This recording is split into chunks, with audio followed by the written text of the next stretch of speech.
I'm just jamming for you.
Any idea what the tuning is? I've only got 5 strings.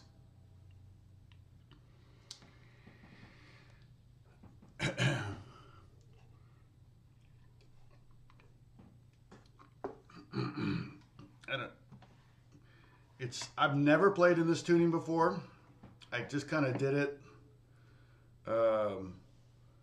Came up with it kind of the night before the NAMM show, and then so at the NAMM show, I decided to go on the hunt for 5-string guitars, and I found some. Believe it or not, they're actually good. Taylor makes a 5-string guitar for Jacob Collier. You know, I don't know if you know Jacob Collier. It was cool. Yeah. At first he told me it was $3,800 and I went, yeah, that's way too expensive for this guitar. And then Alex looked it up and the guy at the NAMM booth was wrong about the price, which is hilarious. It's like $2,800, which is still not great, but if I can get an artist discount, I could get that down to probably 15 or something maybe. No, maybe not 15. That would be more, you know, like 30 to 40% off retail. Basically wholesale would be it. So it would be nice to have an acoustic tune that way. I mean, I could just probably buy any acoustic. In fact, to be honest, the Jacob Collier one, I don't know if he's a little guy, but the body was pretty small. I was kind of, because the bottom note here, that's a C. That's two whole steps below the E note that's normally on the bottom of a guitar.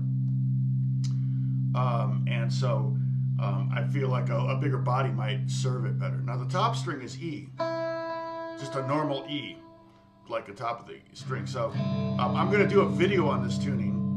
I don't know if I'll do it after I get an acoustic, or I'll probably do it before, because I'm just really falling in love with this tuning. The only problem with this tuning is it's kind of going to mess up my guitar playing on standard tuning, or at least I might have to reset my brain when I pick up a regular guitar, because this is pretty radically different. However, it is very similar to a mandolin. So what it is it's just, I'm kind of calling it a cello tuning, or you can call it a mandolin tuning with a low C. So the top 4 strings are same as a mandolin. Oops. Yeah.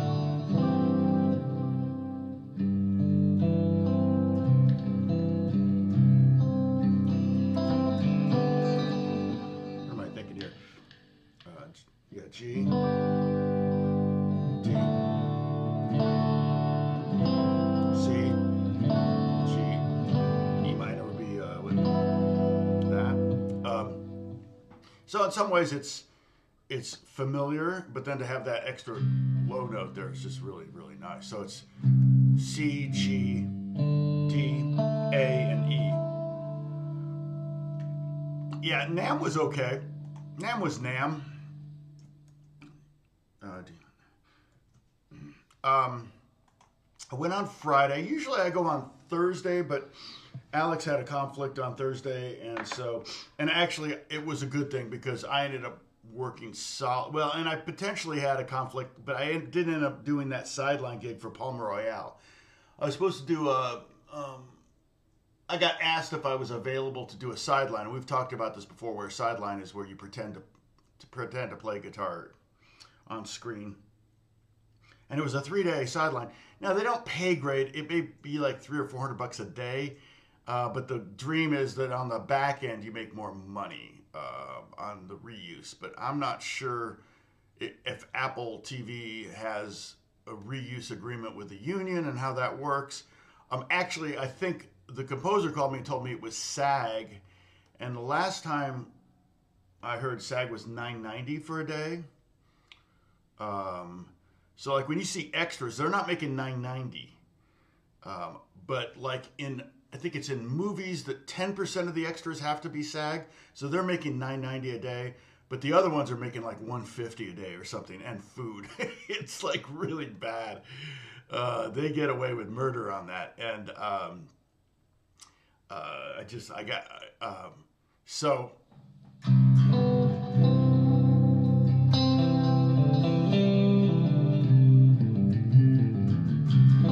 But when you do these sideline things, and it's really more just about knowing the contractors in town, and I think there are probably sideline gigs. I don't know if they exist. Like in Atlanta, they do a lot of filming in Atlanta and Louisiana and Canada, things like that. I don't know. They may just put extras up there. They may not have to be union, because extras don't have to be union. But for LA sideline gigs, yeah, they have to be union. The sad thing is, I think the big giant pink house in Palm Royale, I think it burned to the ground in Altadena. The big pink house, I think they were using as I don't know if it was supposed to be Palm Royale. No, I think it was just one of her friends' houses or something. And there were a lot of houses like that in Altadena, these giant, beautiful California houses with big backyards, sloping, with a pool and palm trees and the whole bit, and so many of them are gone. But kind of like Beverly Hills, but it's not. Altadena's not really anywhere near Beverly Hills as far as Angelinos think. They think it's a world away. I remember when I took lessons from Carl Verheyen and I told him I was moving to Pasadena. He said, well, why? He was from Pasadena. He was from La Cañada, which is right up against Pasadena. He goes, no, don't live there. Live in the valley. You need to live in the valley, which I live in the valley now. He goes, nothing happens in Pasadena. And he wasn't wrong. There were like no musicians living there, no studios there. All the studios and all the musicians were living in the valley or in Hollywood. And but my roommate situation, my availability, the opportunity I had to have housing was in Pasadena, and I rather went with something I knew than something I didn't know. So we may talk more about this, the Segovia scale. Did anybody work on that? Anybody work on the Segovia scale? Either with a pick? Now I can't do it if I do it with the.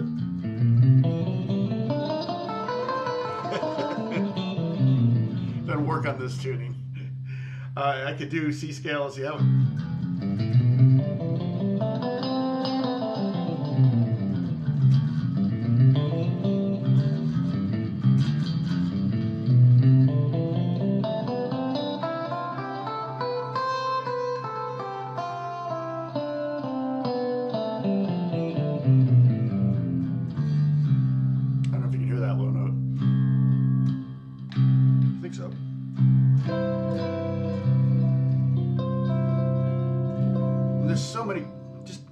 Just doing this. Holy cow, that sounds good. And then this. And this is basically a C minor 11, and this is that's a D flat major 7 with a sharp 11. The sharp 11's on top. Right? Yeah. Wow. I know everyone's pretty quiet. So NAMM show, we're talking about NAMM show still, or I don't know if I've talked about it at all. But Alex and I went on Friday. Because I was talking about the sideline. So I didn't get the sideline gig, and that would have been. I mean, if it was no back end, it would have paid $3,000. If it was SAG, the composer thought it paid SAG, and I was supposed to be playing banjo in it. So $3,000 for 3 days, that's good, And plus, it's just fun to do these things because it's fun to meet a lot of people and see people working at the top of their game. I would be pretending to play banjo. So I had my tenor banjo. I have like a 1920 Gibson tenor banjo. Um, that might have worked, or I would have borrowed Alex's banjo, which because I have a good time banjo, which looks more modern, but we could tape the headstock maybe, and it would be fine. Or I don't know if tape would look right, but they might be able to white it out somehow. I don't care. Um, you're just enjoying the show. So, the composer texted me back, and he said, "Oh, they decided to go another way," which means that because sideline gigs you don't audition for. It has zero ability, has nothing to do with it. But if you're in a union, you obviously have some ability. I mean, there's no audition to join the union, so you could join the union. Well, here there isn't anyway. You could join a union and not even be able to play. You could say, "I play guitar," and they go, "Okay, pay us our union dues." But it's all based on look. So I had somebody was over and they took a picture of me and I sent it immediately to them. And that's what the director, they'll have 5 guitar players, 5 bass players, pictures of 5 guitar players, 5 bass players, 5 drummers, 5 keyboard players, and the director will be busy and he'll walk by and go, "Oh, okay, him, boom, done." And so it's just all based on what the look they're going for in that scene. So I probably didn't fit that look, and they probably would have told me not to wear glasses. I could have grabbed my. I have a lot of glasses, so I would probably bring a bag of glasses so that the costuming director could choose one. So I'm not completely blind up there because I don't like being blind and with all stuff going on. And then sometimes, we've talked about this before, but sometimes you'll forget and they'll say, "Cut," and you go, "Okay, cool." So, it'll be half hour between takes and you to put your glasses back on. They say action and you forget to take your glasses off. So now they have a continuity problem. But, you saw some buffering. Oh, and then I did do a live stream from, anybody see the live stream at the NAMM show? I kind of just walked around one area. Believe it or not, I probably walked around 1% of NAMM. Is what you saw there. Seriously, it was like, and Gibson wasn't open to the public. They just had meetings there. I think Fender was the same way. So I didn't get to see Gibson or Fender. I did get to hang out at Martin. If you watch the video, you see me and Alex play a double neck Martin, a 12-string and a 6-string. And it actually wasn't awful. I thought it might be, but it was kind of decent. I don't know that I would ever use it. The thing I might use it for is for sympathetic strings ringing out.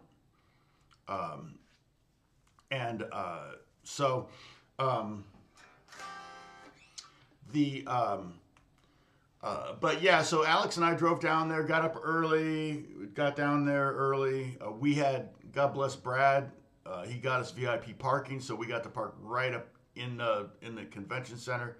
That was amazing. Normally we're having to park at Disney parking and walk, and that's where that's where the convention people are supposed to park. Disney has a lot of parking. But it's a little on the pricey side. I mean, I think when we went to Disneyland last month, or was it last? Yeah, it was last month. It was $30 to park or something.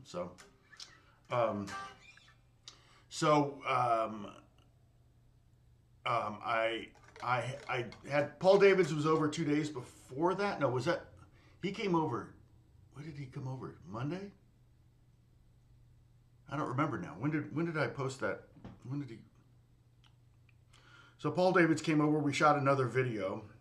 He almost released it like the day before NAMM.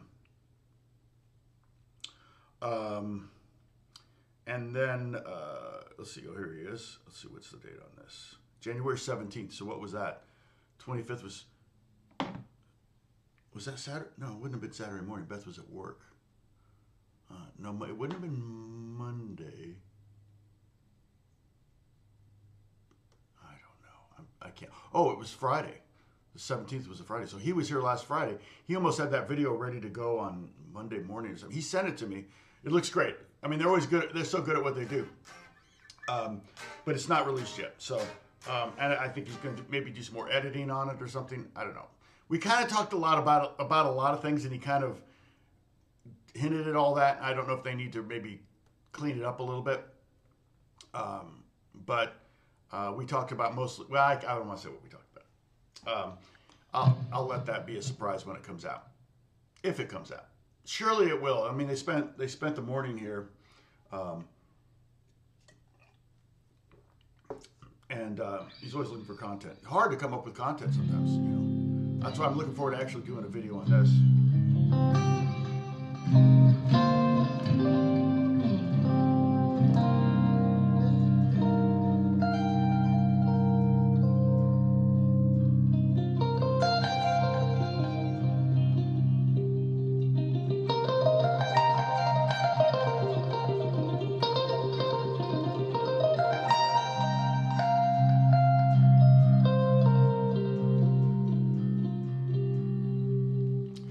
But because I kind of discovered this tuning the night before I went to NAMM, I was on the hunt for 5-string guitars, and like I said, I found one at Taylor for the Jacob Collier one. And now that I think about it, you know what I may just do is I may just get a cheap like $200 acoustic and do it to that. I mean, the nice thing about the Jacob Collier one, it has a 5 tuner headstock. It has a narrower neck. See, because I've got this little bit extra real estate here. I think this is definitely the way to do it because my hand's coming around this way. So it's fine. So a C major chord would just be like this, or like this. So then an F major would be here, G major,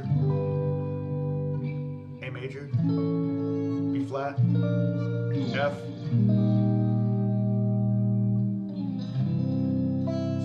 C.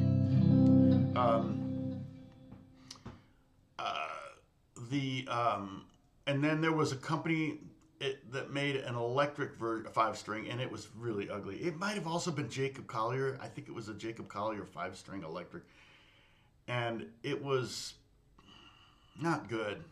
It was like bright yellow with bright green, like neon knobs and junk like that. And I'm like, yeah, I'm never gonna buy something. And they wanted like $3,500 or something. It was, I'm like, nope, not gonna do it. Yeah, hit that like button. Thank you, Dennis. So anyway, overall, I did see Paul at the NAMM show. In fact, I was like, he was shooting a video in one of the booths at the boutique guitar section, and he was taking his time there, talking about it and everything, and so I was kind of went live, and I kept walking past him just to see if he was around so we could get him on camera. But in the video, you can see me and Alex play the 12-string, 6-string double neck at Martin. I show you there was a $135,000 guitar there. I think it was a Rolex guitar at Martin, and then the 3 millionth or 2 millionth guitar. I can't remember what it was now. I was a total stalker. Kept walking past it, but I wanted you all to see Paul, and some of you were on there. I spent a lot of time with Josh Flegg, who's often on our live stream, he's the son of one of the pastors that was at my church, and then he took a leadership role at a church up in Sacramento, and Josh has 2 brothers, so 3 boys, and then during COVID, his dad passed away of COVID. His dad always struggled with, like, every time he got a cold, it turned into pneumonia. So he was kind of one of those at risk. He was actually in pretty good shape, but so it's sad. I mean, but Josh has found his place painting guitars. So I took some pictures. Oh, I think I have. Let me see. Let me Dropbox some of these. I can show you. It's funny because he'd never heard of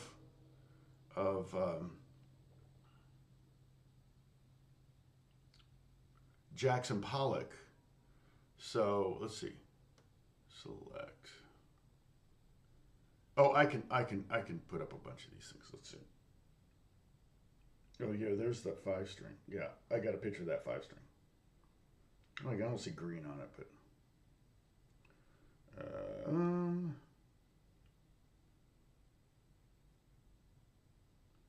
Sorry, I'm just. Oh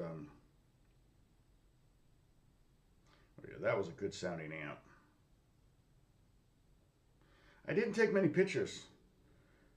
Okay, so let me Dropbox it. There we go.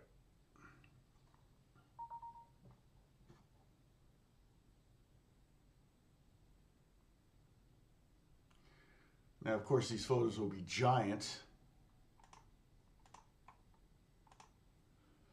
Um, so the first thing at the NAMM show,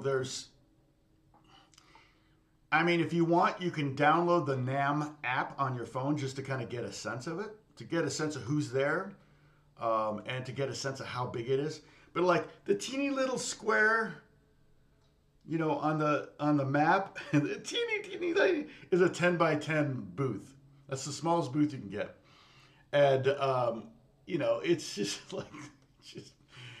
But to be honest, because we didn't park far away, ultimately I think I got 13,000 steps that day, which wasn't that many. Normally I would get over 20, but because we didn't have to park half a mile or a mile and a half away, it wasn't bad. But let me see what I have here. Let's see this. Okay, so this was that 5-string electric I was telling you about. Oh, wait. Oh, is it not going to accept? Oh, do I have to turn these into? I may have to turn these into convert image to JPEG. No, not small. All right, let's do that. All right, so yeah, they were the HEF image. I don't know what the heck a HEF image is. All right, so when you get there, the whole thing doesn't start until 9 or 10, sorry, in the morning. It goes 10 to 6, and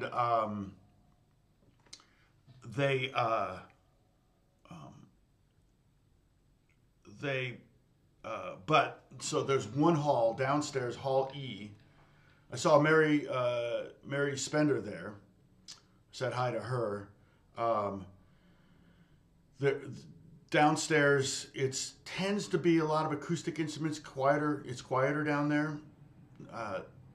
There are some electric companies down there, but for the most part, it's acoustic instruments. So it tends to be Hall E is downstairs. It's giant. And Collins was down there. So, in my head, and I may be wrong on this, but there are basically two premier mandolin makers, Gibson and Collins. And so they had these two. Now, the one on the right was 13,000. The one on the left was 8,500, I think, or maybe it was, yeah. And so they're in Austin, and they generally are back ordered like a year or 2 years. So I don't even, McCabe's may have some mandolin. So I'm not going to spend this kind of money. I told him, I said, look, I don't need anything fancy. I need the quality, I need the workmanship, but I don't need, I can't afford $8,000 for a mandolin. I can't justify it. And if I'm going to spend that much, to be honest, I'm probably going to try to find an old Gibson or something. But I said, I'm always up for seconds. Like if there's a flawed instrument and you can't put in a store, I'll take it. I've got a few guitars like that where they've sent me, I think my Taylor 12-string was a second, and I've yet to find the flaw on it. Their standards are going to be a lot higher than my standards, right? So these mandolins, I would love to get a decent mandolin. I've got I gave Alex my Fender mandolin, I think, right? So Alex has my Fender mandolin, and then I have. So what I bought was a Lore, not Gibson Lore, but just a Lore, the name of the company, Lore. And I think it was like $500. I got it at Guitar Center. I played it. They had a couple of them. I played them, and it's fine. And it works. Nobody know. So I if nobody's complaining, do I really need to upgrade? Am I really aspiring to be a slamming mandolin player? Probably not. In fact, my friend Joe DeBlasi really got into mandolin playing and he bought a really nice Gibson. And then I asked him like recently, "Oh, so you still into manling?" He goes, "Oh man, I haven't picked that thing up in months." So I understand. You know, I'll get into something and then well, we all understand that, right? You really get into something and then you're like, "Oh, I got to get on this, you know, move on to something else." Yeah, mandolin with a Bigsby, that would be awesome. Yeah, now Gretsch had an acoustic guitar with a Bigsby on it. I saw that at the NAMM show many, many years ago. That was pretty fun. So, yeah, so this is so I mean these are the craftsmanship on these instruments was really nice. And you can see the headstocks there, and yeah, but the one on the right, 13,000. These were already sold too. These were not like, you could buy these or they're going back to the factory. No, these are going to the people that bought them. And I have bought NAMM a lot of times when they put, so that's why they didn't want people touching them. I have put NAMM, I have bought NAMM display models before. I think Gold Tone has sold me NAMM display models. They love it because they don't have to take it home. Like Gold Tone is going back to Florida, so the less stuff they have to pack up, the better. But the problem is generally back in the day, now they're not open on Sundays. This NAMM is now Thursday, Friday, Saturday, and then there's a big thing on Wednesday, but those are for more insider people. So it used to be I would drive down sometimes on Sunday after church, and they'd be closing at 5, so I'd get there probably around 2, go to the booths where I'd promised to buy stuff, and I'd get it, and then they give you the receipt, and they check your receipt on your way out and all that because people could just walk out with stuff. Let's see, what else did we, okay, so here's that 5-string I was telling you about, the 5-string electric. I mean, was it a Jacob Collier model? I think that says JC on it or something. I don't know. I just wasn't, I'm just never going to play something like that. And that company was Strandsberg, I think. Strand or Strandsberg, I can't remember. Like Steinberger, which Steinberger guitars don't have headstocks on. The tuners are at the bottom, at the body down here. Kind of a cool design. It's more of a design thing. It may help with balance because the headstock on some guitar, the neck can be heavy on some guitars and give you a weird balance. But I don't know that I've ever played a Steinberger guitar. Maybe, I'm sure I have at a guitar store somewhere. But and I imagine the tension on the strings bending and everything would be a little bit different because the part of the tension is what's going on back here. Part of the feel and sound of your strings is also part of the headstock. The sustain sometimes is from the headstock. I remember back in the day that you used to be able to get these brass plates that you could put on the top of your headstock and then put everything back together, and it would give you more sustain. Everybody was adding brass to everything. It was more of a gimmick than anything. So yeah, wasn't really interested in this instrument. Like I said, I don't know. It's pretty ugly. All right, what else did I take pictures of? Let's see what else I took pictures of. Okay, this was just funny. And it was, you guys could probably look it up. The fart pedal. It literally sounds like farts. Yeah, it's awful. I can't think of any reason to use this pedal. But they had it. We just dropped the number 2 fart pedal. It totally sounds like farts. And not sure why anyone would put that. Real estate on a pedal board is pretty valuable real estate. It's not LA real estate valuable, but it's pretty darn valuable. And unless you want to haul around, a 200-pound pedal board with a case that has wheels on it so you can roll it into gigs, and then you need a footprint to be able to put it on. Yeah, exactly. It's just for shits and giggles, right, Dennis? It generated a lot of giggles. They got a lot of traffic at their booth. They had one of the 10x10 booths. They got a lot of traffic at their booth because it was such a kitschy thing, and you could hear it. You could hear it from 100 feet away, and you're like, "What the heck is going on over there?" So yeah, it was pretty funny. Okay, we're pulling that away. Let's see what else here. What else do I have? All right, so I don't know why that did that. These are just random, like, I don't even know what kind of guitar this is or who it is, but these are just random, like, things you wouldn't see at a guitar store normally. You see it at NAMM. And I'm like, that's a 7-string with not scalloped frets, but the angled fret thing. It looks like one of the strings is blue. Oh no, that's not. That's on. It's not. Okay, that's that. Okay, so yeah, not like that's the kind of thing. It's like, yeah, I would never own anything like that. I don't care. Look at what I'm playing. I'm playing a plain white guitar here. Now I think I got this guitar for $50. Pee Wee sold me 2 of Judith Squires for like $100, and I said, sure, I'll take those because I'm always looking for them. And this was in the closet. This was the last one to not have some kind of tuning on it. I'm like, I think I have another Squire somewhere, and this was deep in the closet, and I found it. I was like, okay, this is gonna get the cello tuning. So the tuning I've got right now is C, G, D, A, E. So it's the bottom 4 strings of the guitar upside down here, and then a C on the bottom. So it's a mandolin. It's basically a mandolin tuning, but I got a C note at the bottom. But all my mandolin scales.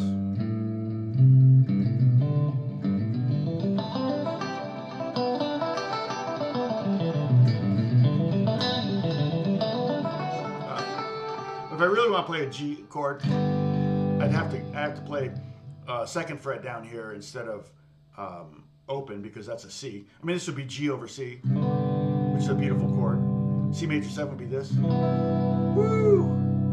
C minor 11. Or C major 7 sharp 11. Woo, what a chord.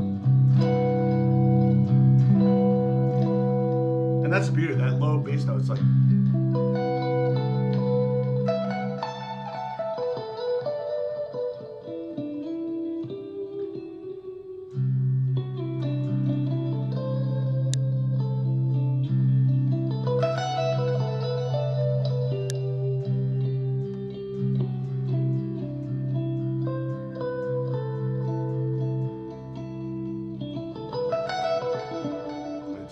tuning, but it's dangerous because I'm gonna like forget how to play guitar.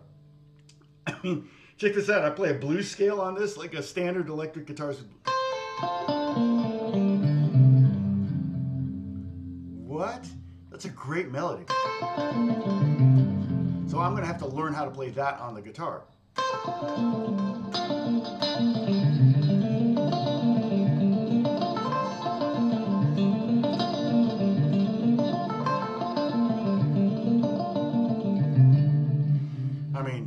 It's just unbelievable tuning.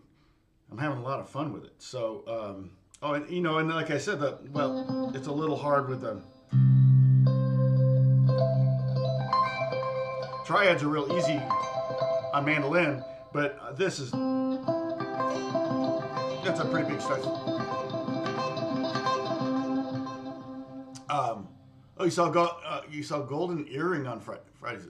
Anybody still alive in that band? Oh, it was a cover band. Oh. It is amazing how many cover bands there are out there. I watched some of Don Ross live Saturday on YouTube. He was showing off all of his guitars. Pulled out a big Mexican guitar that sounds like a standard bass. Yeah. I don't have one of those. It's called a guitarron. It's just because it takes up too much space. I would totally get one. Well, I mean, yeah. I've got a kind of a small version of that. Interesting. It's got frets though. Guitarron I don't think has. Does that have frets?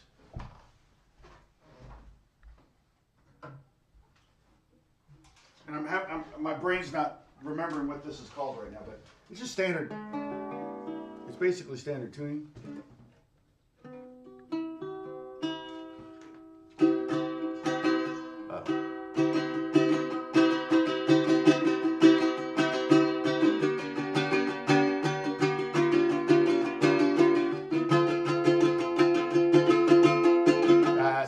It only has 4 frets, and then it gets fretless. And the strings are different octaves, but they're all nylon strings. And originally it came tuned totally, or they totally strung it up wrong. It's like, really? It's like you manufacture it, you don't know how to string it, but what is that called? I don't think I've used it on anything yet. I bought it because one of the video games I was going to work on for a composer was, let me get rid of some of this. One of the video games I was going to work on for a composer was going to be like some cartel stuff, and then he didn't get the gig, so I'd already bought these instruments. I probably shouldn't jump on it, but I'm always looking. It was towards the end of the year. I was looking for some write-offs, and I jump on these things. I have what is it? Epiphone Casino that I bought because somebody called me and said, "Hey, we're going to do a Beatles sound like. Do you have a 12-string?" I said, "Yeah, I have a 12-string." And then I said, "Oh, cool. I'll go out and get in a casino." I've always wanted to get an Epiphone Casino, so I did a bunch of research and I went out and bought one, and then the guy canceled the session, and I never have worked for the guy. I don't even remember his name now.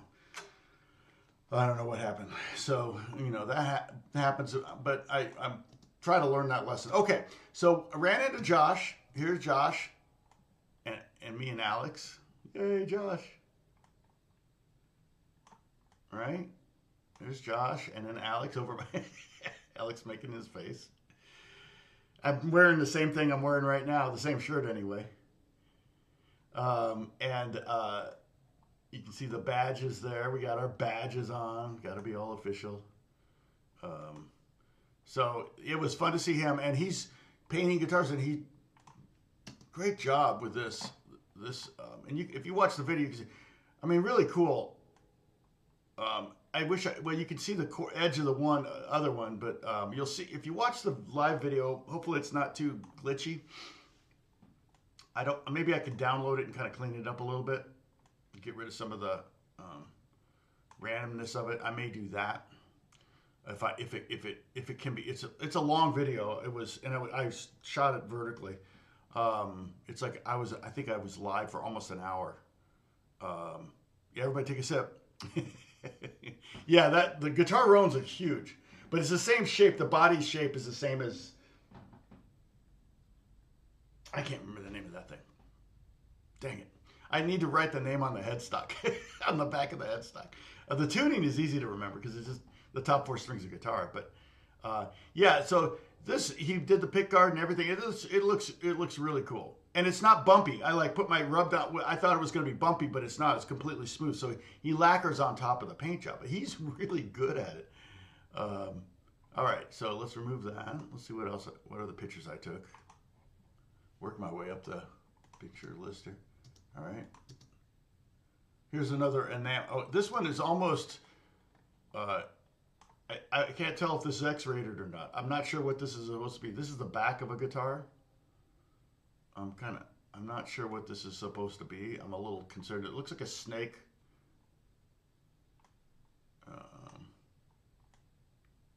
I don't know, but I call these anomalies. An anomaly at NAMM is an anomaly. Funny, right? I said it 1,000 times at the NAMM show. People got tired of it. It wasn't catching on. Then Alex, and then a friend of mine owns Tyler Guitars, and this is the Dan Huff guitar. And they're not cheap. This thing I think was $6,500 or something. It's very specific though. It's very much what he played back in the day. So that's kind of what he was on a lot of hits. That's what they were really into. Not a fan of the color, but that was the color. So that's the only color it comes in, I think. Although I think you can get that configuration electronically. This amp was $3,100, I think. Actually not bad for a price for a really good amp. This amp was super nice and very versatile. It could get a matchless sound. It could get an AC30 sound. It was just, you could dial in almost any sound. It wasn't electronic at all. It was completely tube and everything. I wish I was using tube amps. I would totally get one. But yeah, it seemed like a really good. Alex was really enjoyed playing through it. He sounded great, and I think they even filmed something, and he was filming a lot too. So he went around. He was working for Powers Guitars, and that's Andy Powers from Taylor Guitars is coming up with his own electric guitar line. So it's not going to be associated with Taylor. Because Taylor, nobody thinks, when they think of Taylor, nobody thinks of electric guitars. So Powers guitars, they were starting to show up at some of the booths. Let's see.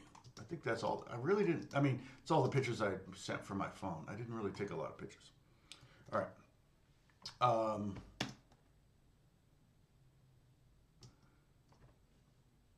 Let's see. We are getting rain, which people are glad. I'm glad. I mean, I'm glad because I turned off my sprinklers.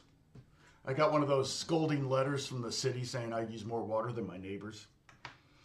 We got those too in Pasadena right before they started doing tiered billing, which I asked them, I said, I went to they sent me this thing, you use more electricity than your neighbors. And it's like, well, we homeschool, so we have 5 people in the apartment at all times because I'm working from home and we homeschool. So you can't compare us to our single neighbor next door that is at work all day.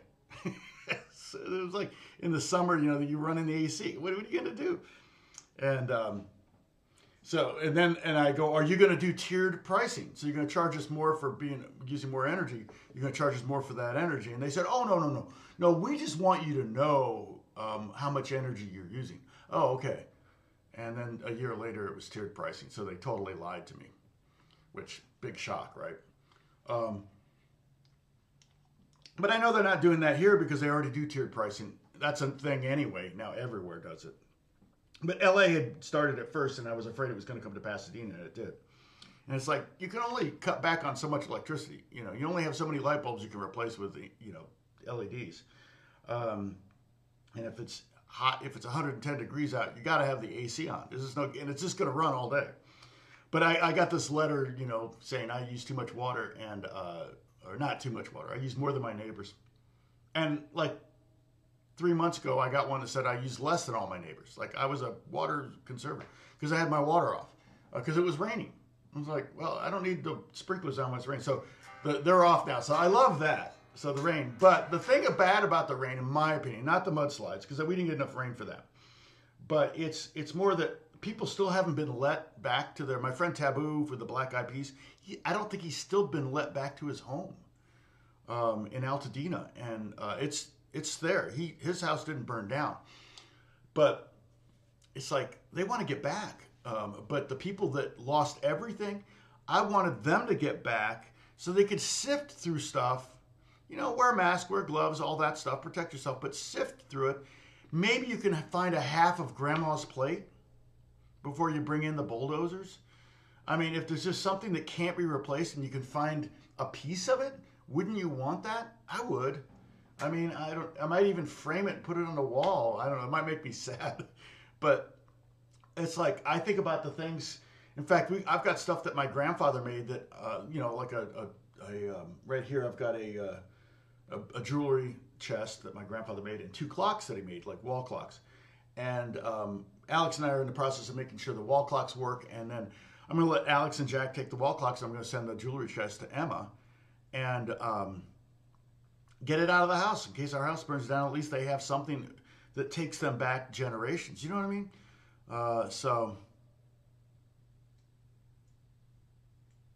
Yeah, well, Southern California is 25 million people.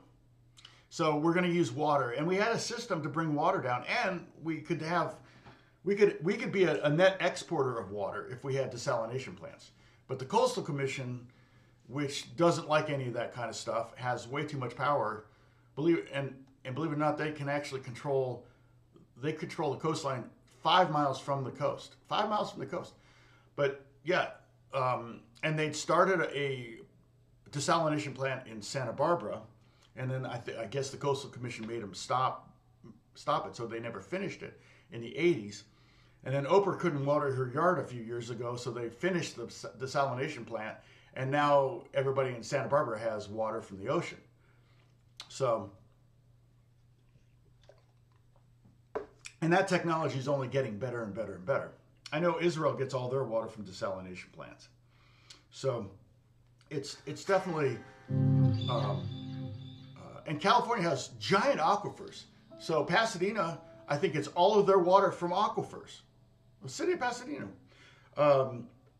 if not all, a good chunk of it. And then we have the pipelines that come down.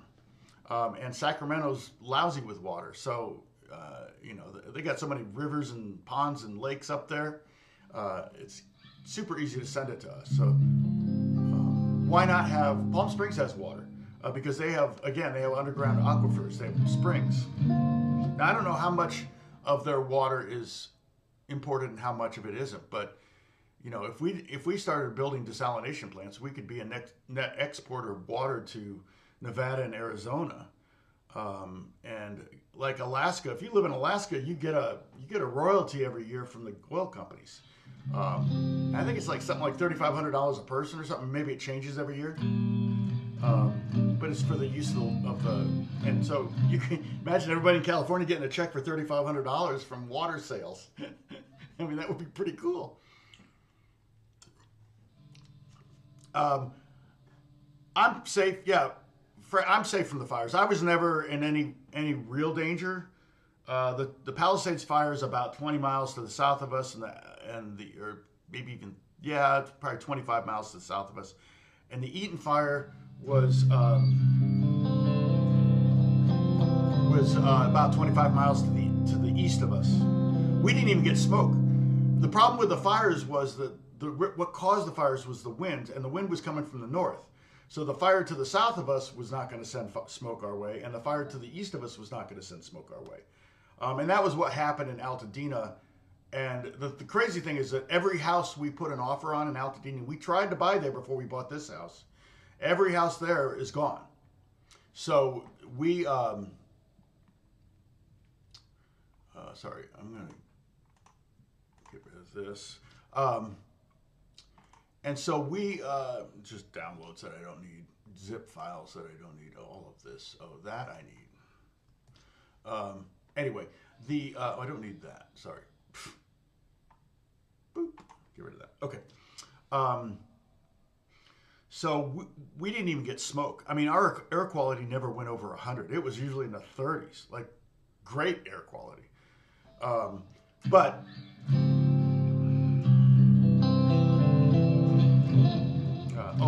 I should write the tuning that I'm playing so you guys can know what the tuning is. I'll put that in here. Doop-a-doo-doo-doo.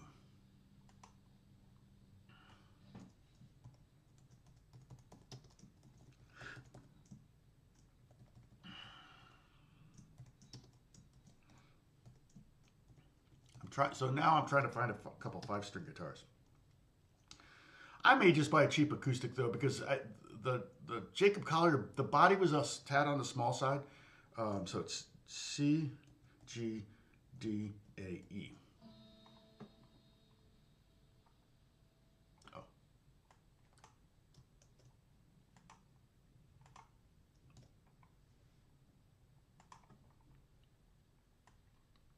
Come on, get small.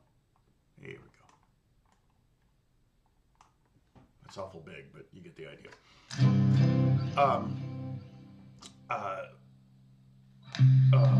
So at some point I'll have an acoustic with this tuning, because I think that would be really nice to do some fingerstyle stuff.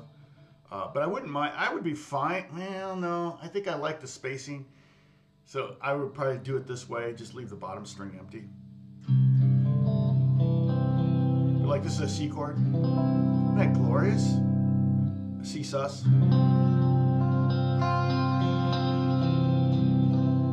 But I can have a 4, the sus 4 and the E in there. The E in there at the same time. Woo! I can put it, so I got an F here and an E on top, or I can reverse it. I have an E here and an F on top. So it looks like a D minor chord. See, I'm just using these 3 fingers. That's just cool.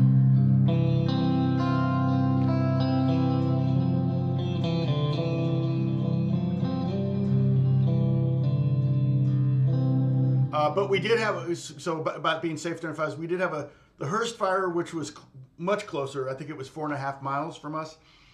I woke up one morning, like a couple mornings after the big fires, and I smelled smoke in the house, and I was like, oh, we got a fire closer. And I got on the app and looked, and sure enough, there was a fire up the hill. But it was going uphill, which fires tend to go uphill. They don't tend to come downhill very easily. And that was what was happening in Altadena, was the northern winds were blowing, because the mountains are to the north, whenever you're in Pasadena, you always know where north is. You just go, oh, there's north. The mountains, the wind was blowing the fire down and just into the town, and it was just the embers. Friends of mine were saying that you saw embers the size of your fist. So I don't. Those were trees, like, because those hills burn every 10 years or so. It's not uncommon, but usually they're burning up, and it's like, whoa, look at the fire on the hill. But nobody evacuates because they don't have to. It's just going uphill. And that was the Palisades fire when they were finally getting a handle on it. And they were fighting it, and they were laying in a defense at Mulholland Drive. Well, Mulholland Drive runs across the Santa Anita Mountains, I think those are called, and it becomes the Hollywood Hills further east. But Mulholland Drive, the famous Mulholland Drive, is at the very top. And so they put in, they had the fire trucks up there, and they were cutting brush there, and they were putting down Phos-Chek, that red stuff, fire retardant, all along there, and they kept the fires from going over the hill. But even if they'd gone over the hill, that probably wouldn't have come down the hill, especially since the wind was still blowing from the north. So they were pretty confident, it had already burned everything it was pretty much going to burn. And in some ways, I think they were letting it burn a lot of the stuff. I was told that much of the Palisades hadn't burned in 50 years. And so that was part of the reason why it was so devastating, because there was so much fuel. But this Hearst fire, my next door neighbor sent me a photo. He and my other neighbor drove up there to see it, and they took a picture of it, and they said, should we be worried? And I said, look at the picture. They sent me the picture. It's like the hill was black. It had already burned, and the fire was on top of the hill. So it's not going to come back this way. There's no fuel. It's going to keep burning, maybe go over the hill and start working its way down that way. But so that one we weren't in anything, but the evacuation, the pre-evacuation, there were 3 zones. Fire potential, pre-evacuation, and evacuate. And the pre-evacuation zone, they call it ready, set, go. The set zone was 8 blocks from us and never moved beyond that, so we were fine. But because we might have been moved into the set zone and things were moving fast on the other fires a couple days before, we went ahead and started packing, and I had to choose which guitars I was going to save because I couldn't save everything. It's just not going to happen. So I had them set out. Now, one thing I noticed, well, we talked about this before. One thing I noticed was that I saw a photo of someone's backyard and their house was gone, but all their lawn furniture, which was made of teak, was unscathed. Now, I don't know if teak is fireproof, so maybe it is. But I thought, well, if we had to, we could take out some of the furniture we really, valuable antiques that we could never replace and put them by the pool. And then somebody else said, hey, just take your china and drop it in the pool. And you drop it in the pool, it just goes like this slowly and lands on the bottom and doesn't break. And you can keep doing that. Just drop it on. So my grandmother's china that we use it for special occasions, or I don't know about our daily wear, but our daily wear is nice and we love it and it's hard to find. So we would, we have a ton of it. Keep finding it, but anyway. So the NAMM show, yeah. And so as I always say, and you hear me say many times on the stupid video I made, it's like going to 1,000 guitar centers at once. It's just like, oh, you're kidding. So I will see if I think I can download it from my app and download it and see if I can clean it up a little bit so it's not like when it gets glitchy, I can cut those parts out. When it, I might be able to do something. Well, I'll see. I'll see what it looks like when I download it. Maybe I'll clean it up and then delete the original and post a kind of an edited version, so it's a little bit more. Because I ran into a student that I didn't even remember him. At first, I thought it was a student I had in high school, and he was like, "Oh, you remember me?" I'm like, when he was in high school, I'm like, "Yeah." But he actually was a guy that came over to the house, and I forgot that Nate. I forgot that he'd ever, took, because I don't teach here at that. I've had one student at the house, and it was him, and I totally forgot. I mean, he's taken like 3 lessons. Yeah, because I didn't have any actors. The actors I taught when I'll either go to the studio and teach them, or they came to my apartment, but I haven't taught an actor in a long time.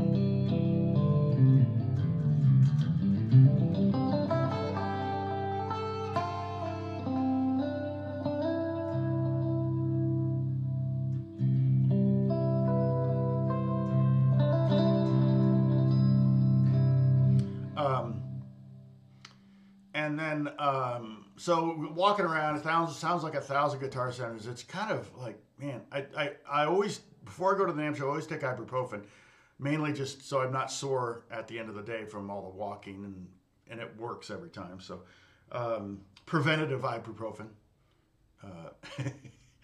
Ibuprofen, yeah, preventative. I don't know. There's a joke in there somewhere.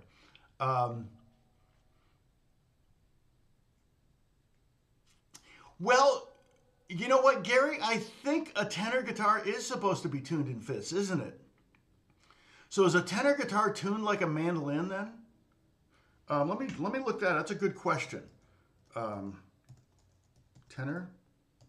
guitar tune. Alex has my tenor guitar. I found a guide to tune CGDA. Yeah. So it's the bottom 4 strings of this.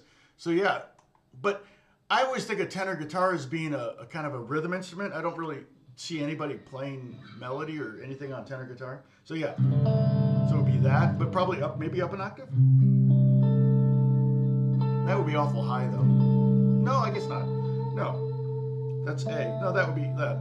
That would be that note. So that's not too high. I mean, that would be a pretty tight string. But then I think the scale's shorter.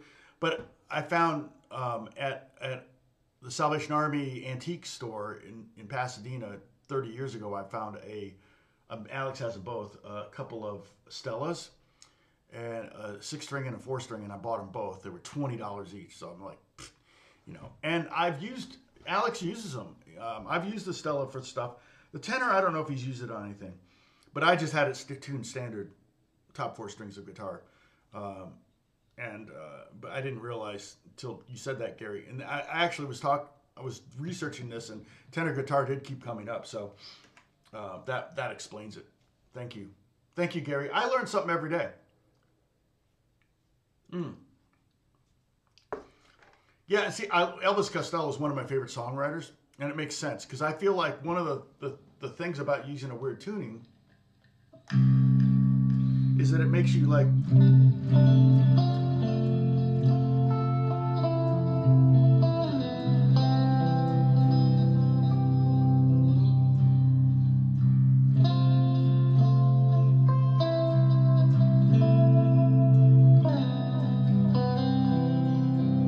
Makes you experiment. Maybe you can come up with some ideas that you never would have done. Like I said, this.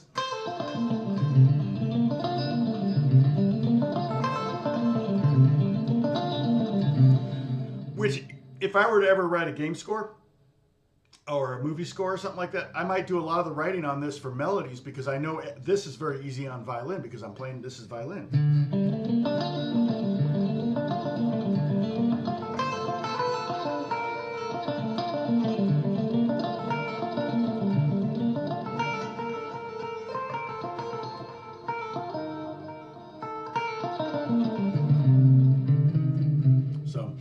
Kind of fun. Let's see. Other thoughts about NAMM show. Yeah, I sat through my friend Josh Goodwin, who's Justin Bieber's engineer, producer, but also Bad Bunny. I think he's done the last 5 Bad Bunny albums. He does Dua Lipa, and a lot of big records. I mean, I think on the Museo app, he's top 5 of all time engineers. Top 5 engineers currently. He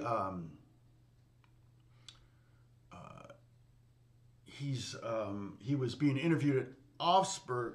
Now, see if I can find is it Offsburg speakers? Let me see if I can find. I mean, they're crazy looking. They're giant speakers, and he mixes. Well, I think he listens back on these for the bottom end for punchiness or whatever. Augsburg. Is it Augsburg speakers?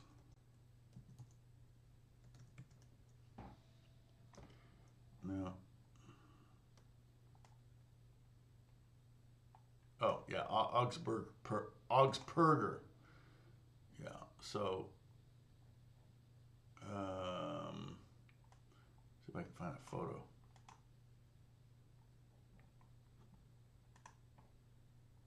Yeah, they're giant. Hard to even. Oh, I'm sure there's a picture of Josh here. Let's see. Oh, Josh. Let me pull that up because they had a picture. Josh Goodwin. So saw him speak at the booth. You know, they'll be interviewing people. They have seating. So some of the bigger booths will have seating, and they just do one interview after another of people that use their product. And let's see, images. Here we go. Well, not seeing the image they used. Oh, was he at Sound Toys? Oh, that was yes, that was 2016. Wow. Yeah, I'm not seeing the picture they used on their website, but irrelevant. Anyway, Alex and I sat in the front row, and Alex and I both worked on one of the records he produced recently. The Pete Yorn record. So check out the new Pete Yorn record you hear me and Alex playing. Pete Yorn.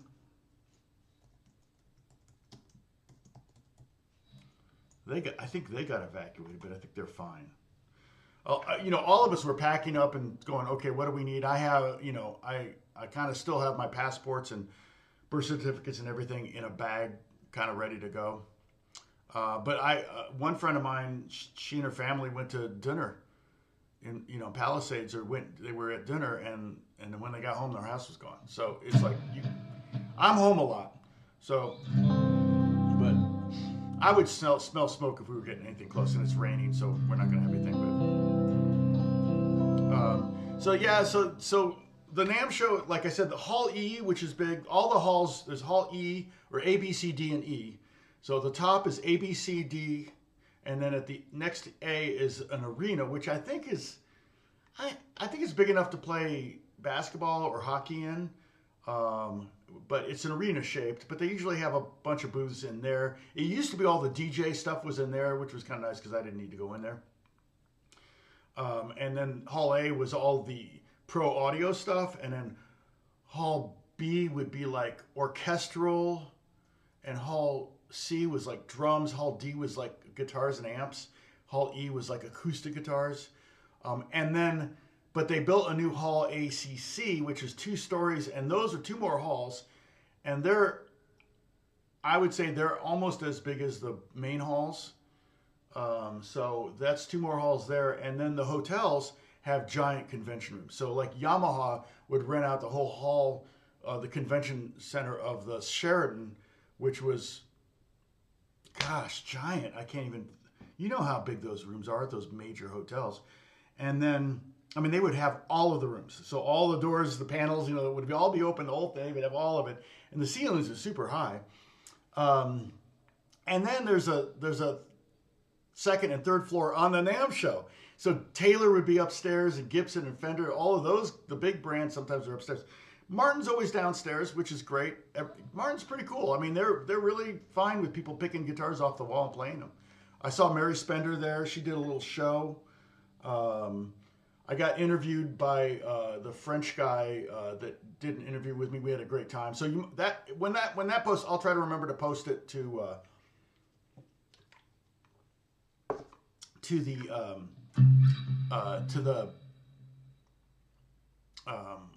the Discord.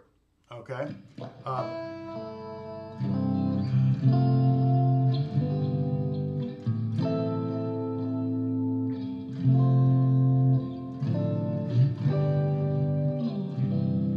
Right now, I'm just doing parallel chords. It's a little hard. I mean, like here's E, or C, sorry. And then G would be like this. D would be like this. So I'm kind of learning some of the shapes in first position. But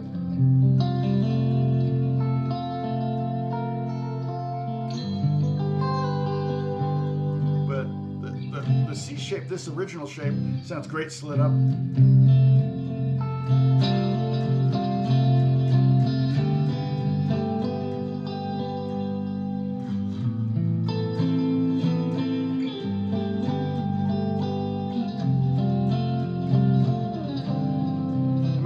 Around is how I really kind of learn things anyway.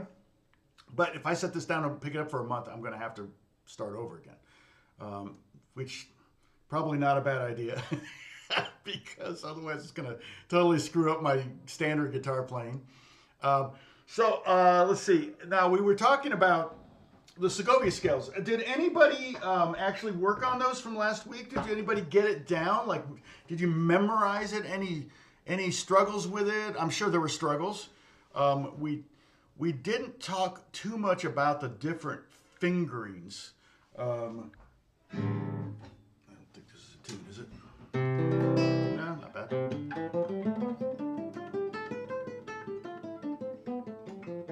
Look at my right hand over here. Don't look at my left hand. Look at my right hand.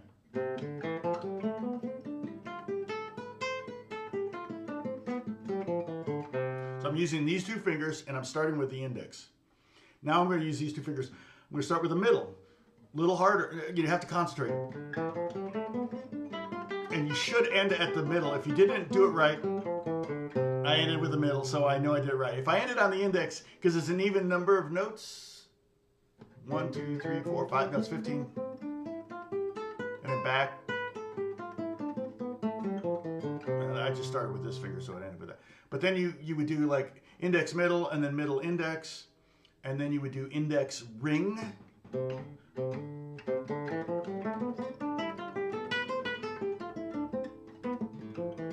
It's hard because that middle finger tends to get in the way.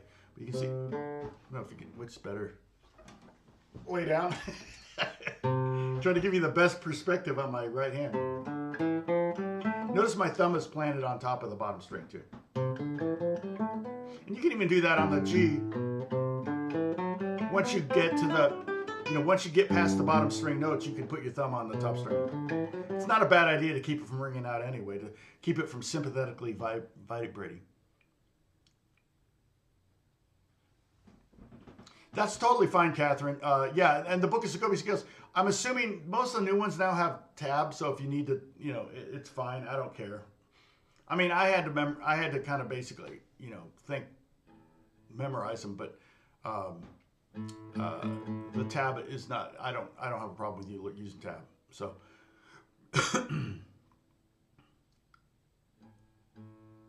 Okay, no worries. So.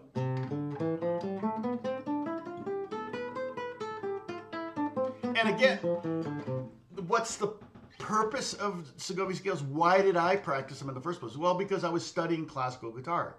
So my teacher made me play Segovia scales.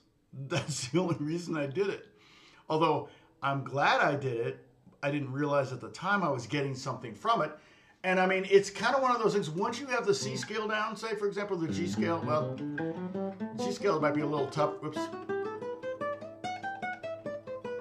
Because you definitely, at some point, going to probably have to look at your hands on the G scale. You got too many shifts. But the C scale, you might be able to get to the point where you can watch TV and practice your C scale. Or do a live stream and talk to people while you do a C scale. Okay, so now I did index ring, IA. A is for, I think, angular is the Spanish word for the ring finger. But index ring, and then you go in ring index. Now, I told you this before too. A lot of fast players use the index and the ring finger for their fast sections because those two fingers tend to be about the same length. Now the thing is, if you're playing using your index middle, you could kind of rotate your arm or your wrist a little bit, and those two fingers end up being the same length anyway. Look how the difference between those two fingers is pretty big. I'm one finger from flipping you off. But if you turn your hand like this, see, like here's the string, but if you turn your hand, there's the string. So now they're the same. And in fact, I even file my nails as if this is the contact I'm going to make. When I have any nail to work with. But like I said, flamenco players will do rest strokes. So a rest stroke is where you rest on the string below. Try that. Sorry, this video is all over the map.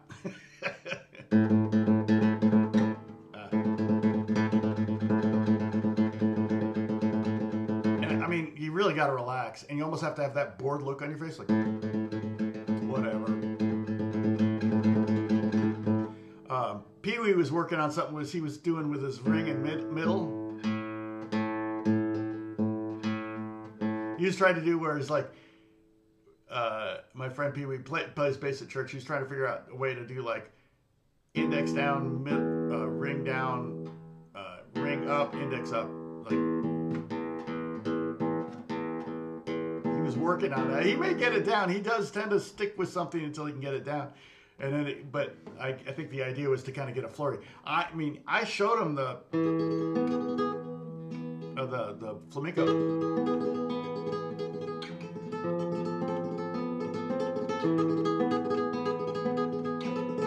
But you know, that's one of that one piece.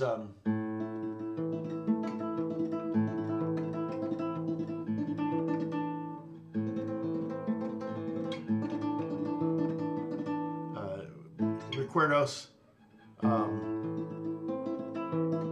It's hard because I'm used to doing like a tremolo on the top string, but to do it on the second string is you really kind of have to practice that. You have to, you know, keep your fingers pretty narrow range so you're not hitting any other strings. So that could be something you could practice too. 1, 2, 3, 2, 1, 2, 3, 2. Index, middle, ring, middle. That's generally what tremolos are, but this tremolo, let's see.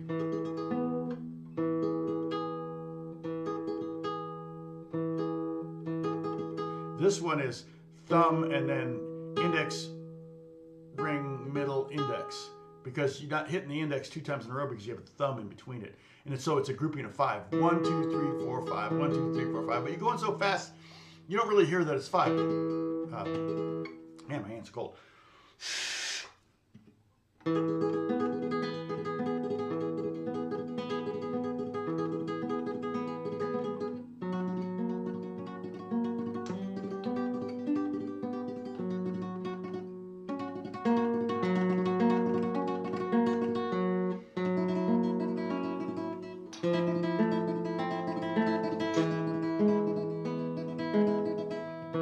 So again, that tremolo pattern is, you just practice without any chord at all. Thumb and then index, ring, middle, index. 1, 2, 3, 4, 5, 1. And I should probably practice it with my fingers on the second string instead of on the first string. Yeah, and Lucia, yep.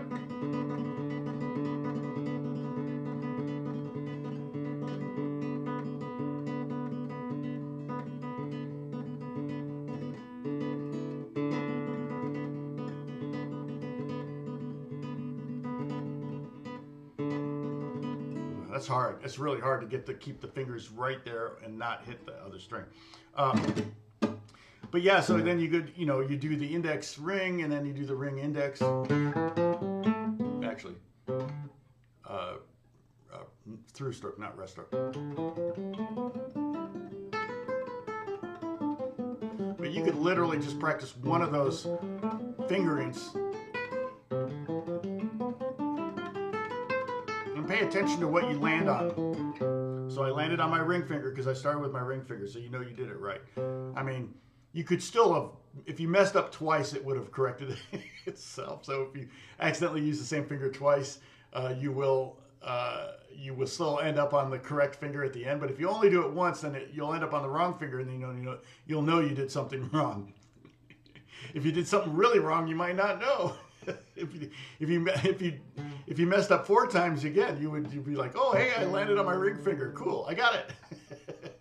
So, and then middle index or middle ring, sorry, and that one's not very natural feeling. But again, once you have it kind of down, you can even just practice on one note like that. Yeah, or on the top string even. You can practice with a rest stroke and a through stroke. You can just sit in front of the TV, watching your stories, your soap operas. But yeah, you want it even. I'm going da da da da da da.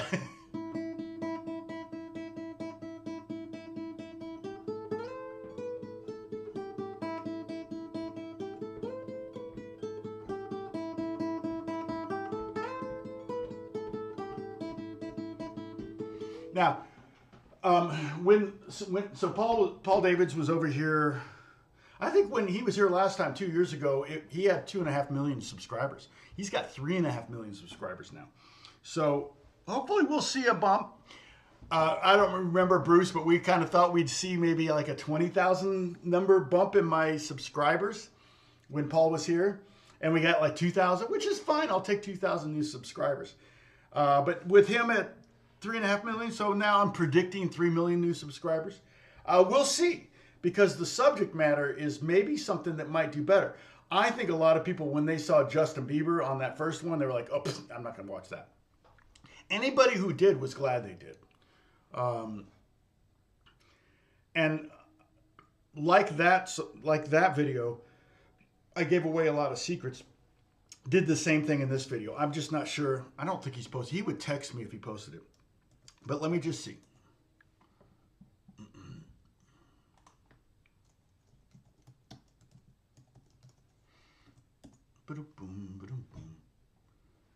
No, I think the last video he did was on guitar tops. Yeah. So, he's great though. He's a super nice guy. He's exactly like he seems on the videos. He's, of course I am. Sorry, all these white screens. Okay. Oh, I'm at my secret site for finding gear. Let's see if I got anything here. Let's see. Okay, start there. Let's see what we get.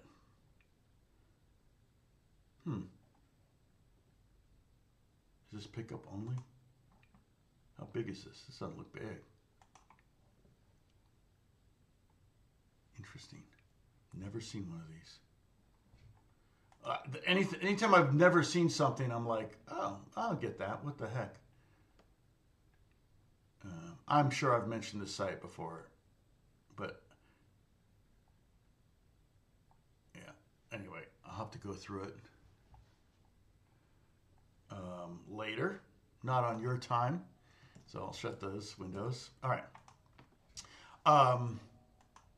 Let's see, what else did we do? Yeah, we didn't do anything afterwards because Alex had a show he had to get to in LA. So after the NAMM show closed, we just came home, and that was fine. Actually, traffic wasn't that bad for a Friday. I mean, in LA they call it Friday light, and the reason is Friday night commute can be a little lighter because a lot of people will take Friday off to have a 3-day weekend. Or they get off early on Friday so they can have a longer weekend, or they're getting ready to go out of town. Sometimes, though, it depends on where you're going. Like if you're going out, like going to Vegas on a Friday night, forget it. Man, you can sit in traffic going to Vegas. Oh, brutal.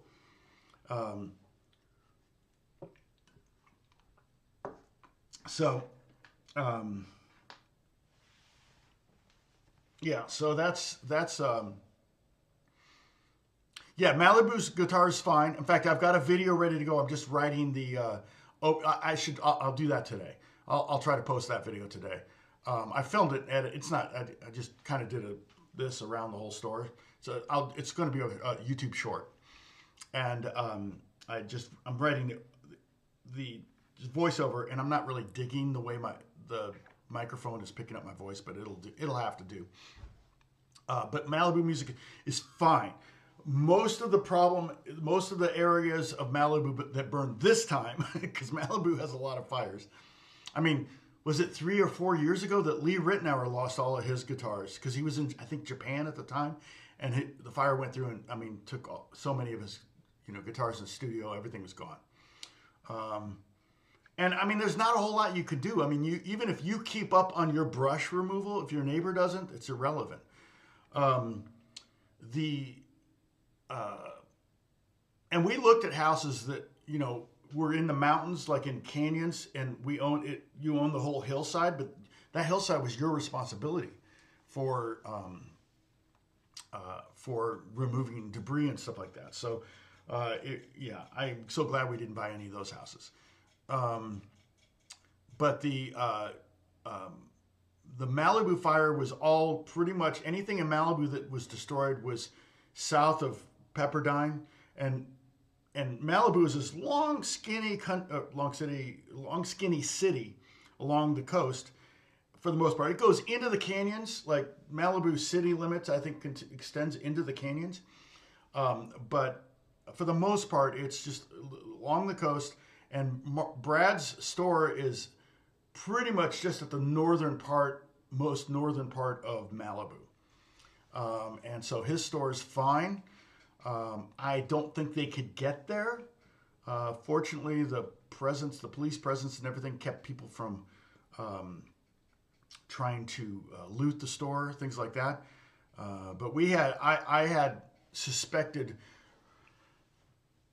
we had another fire that was probably 2 miles from us, and literally 15 minutes before we got the notification of that fire, there was a sketchy black Mercedes sitting in front of our house, no license plates, with its lights on, engine running, parked in front of our house.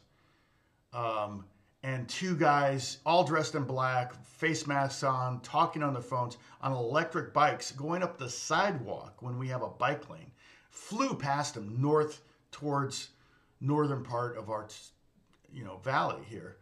And then 15 minutes later, I got a notification there was a fire. And my suspicion was most of the fires are arson, or like I think 55% of the fires that the LA city puts out are started either accidentally, generally accidentally, by the homeless encampments. They've got fires to keep warm or cook food or whatever, and then they get out of control and boom, there you go, you got a fire. And that's mostly, it's a skinny city, exactly. Well, the people there are skinny too. So the fires generally are contained quickly, but so I get and the funny thing is, before we got a notification about the fire just up the hill from us, by the way, on hills that already burned 6 years ago, so there wasn't a lot of fuel. I wasn't too worried. And then there's a reservoir right next to where the fire started, so they weren't really thinking because the helicopters but what's going on is a lot of times they set the fires and then the looters go into the areas where either they shut off the power and they evacuate you. That's the dream, for the looters, because then there's no cameras and they just break into houses and they just steal stuff. And these guys had big backpacks on their back. I mean, they were definitely up to no good. There was zero reason for them to be riding their electric bikes on the sidewalks. And so Beth gets a text from her mom in Indiana who's watching the news and says, "Hey, there's a fire in your city." And I went, "What?" So we turned on the news, and sure enough, the news was showing the fire up 2 miles from us. We could hear the helicopters. And so we started to pack up. But I was looking at it and go, "Beth, I think we don't have anything to worry about." They got guys on the ground right there with the fire, like they're digging, they got bulldozers down there. And then helicopters were just dropping buckets of water on them. So we were fine. We were watching the whole thing. Yeah. Well, there are security cameras that use batteries. That's true. Or they're backup batteries. So if the power goes out, they keep working. That's true. We all saw some amazing footage of like the fires from the cameras, from those Ring cameras and stuff. Holy cow. Just unbelievable. So, hey, Leo, what's going on? Good to see you. So, yeah, it was scary. This is the first time we ever really felt like we needed to evacuate ever in the 40 years I've lived here. So to think, are you going to leave California? No. We have earthquakes too. It's every region has something. I mean, seriously, what's the most common natural disaster that happens in your region, wherever you are? A blizzard. I mean, there was a blizzard in Iran that happened in 1972, I think somebody said, and it was like 36 feet of snow, and there was a city of 4,000 that they couldn't rescue, and they just knew they all died. The entire city, every person of that 4,000, they all were buried alive in the snow. Couldn't find them until the spring. And Sam, I know that they get. Oh, and Sam, you were not happy about the national championship. I guarantee that. Gary, I think you're in Wisconsin, or are you in Michigan too? But I think you're in Wisconsin. But you get some massive snows. You don't get earthquakes, but you could probably get fires. But that don't happen as often. When you get a lot of rain, everything's green. It's not going to burn. And part of the problem with California is we had record rain for 2 years in a row. So last year and the year before, 23 and 22 were the two of the wettest years we've ever had. And if you look at the last 150 years in Los Angeles, it's steady. We get drought years and we get a lot of rain years. It's rarely do we get the average is. It's either a lot or nothing. But ultimately, over the years, we get a lot. We get plenty of water, and if we captured it, we would be fine for water. But we voted for. I probably voted against it because I generally vote against all bond issues because I ultimately know we pay for that. But we.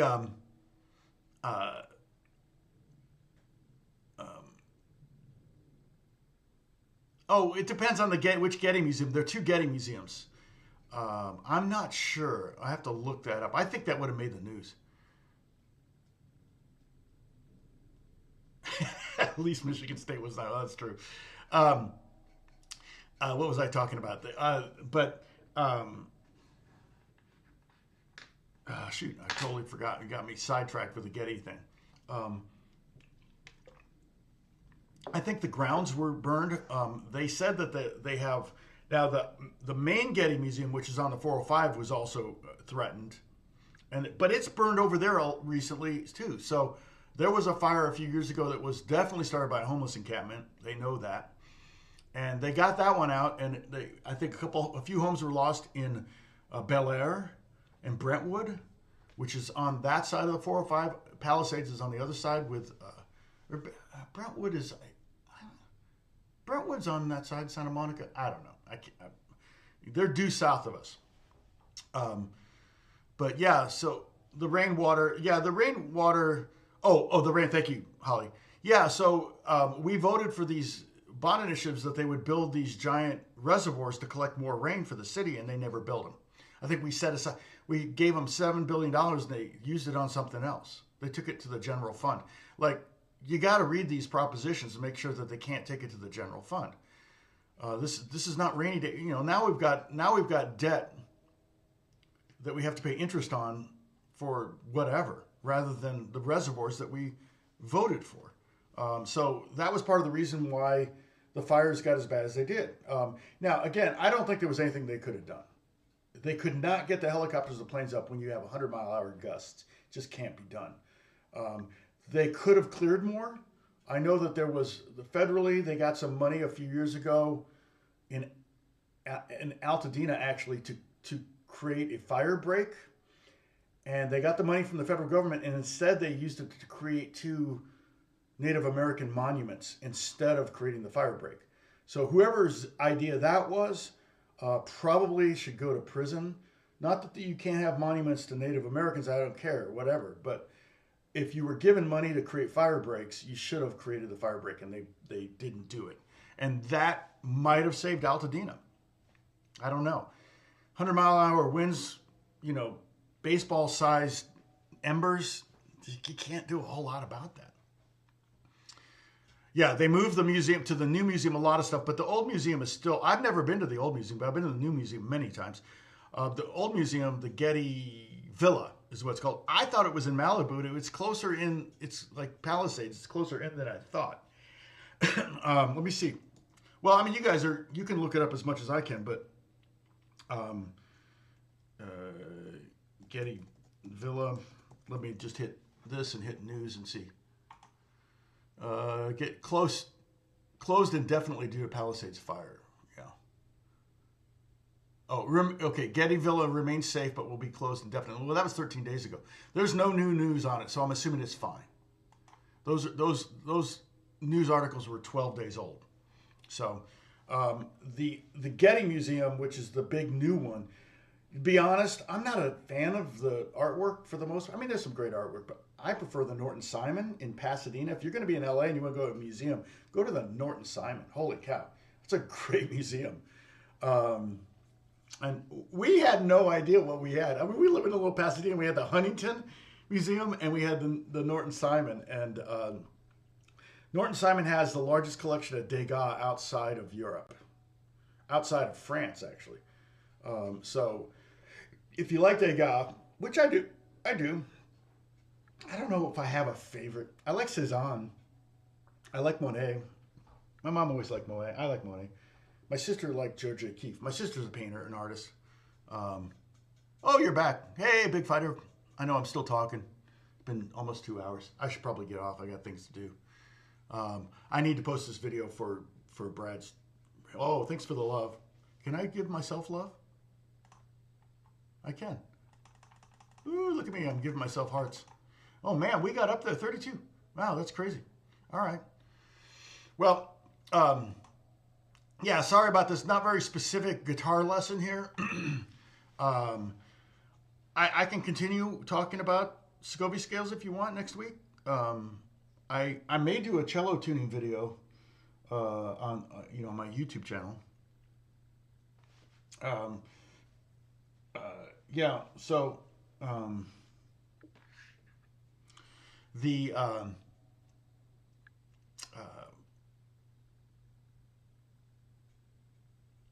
but I definitely, it's definitely my new favorite tuning right now. So I'm probably going to say this is my new favorite tuning on the name of the video, because I never really named my videos very catchy. You know, like Paul Davids, what did he call the one that we did before 2 years ago? Was it All You Need Is a $99 Guitar? That's going to get a lot of clicks.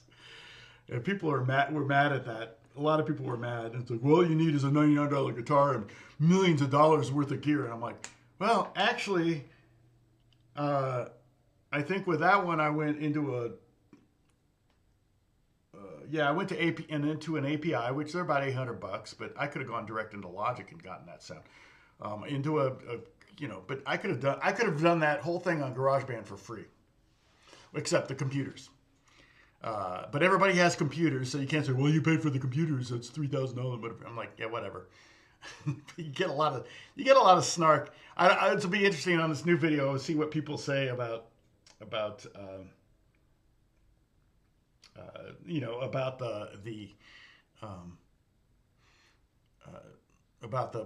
stuff that we talk about on this video. We'll see, or if they insult my guitars again.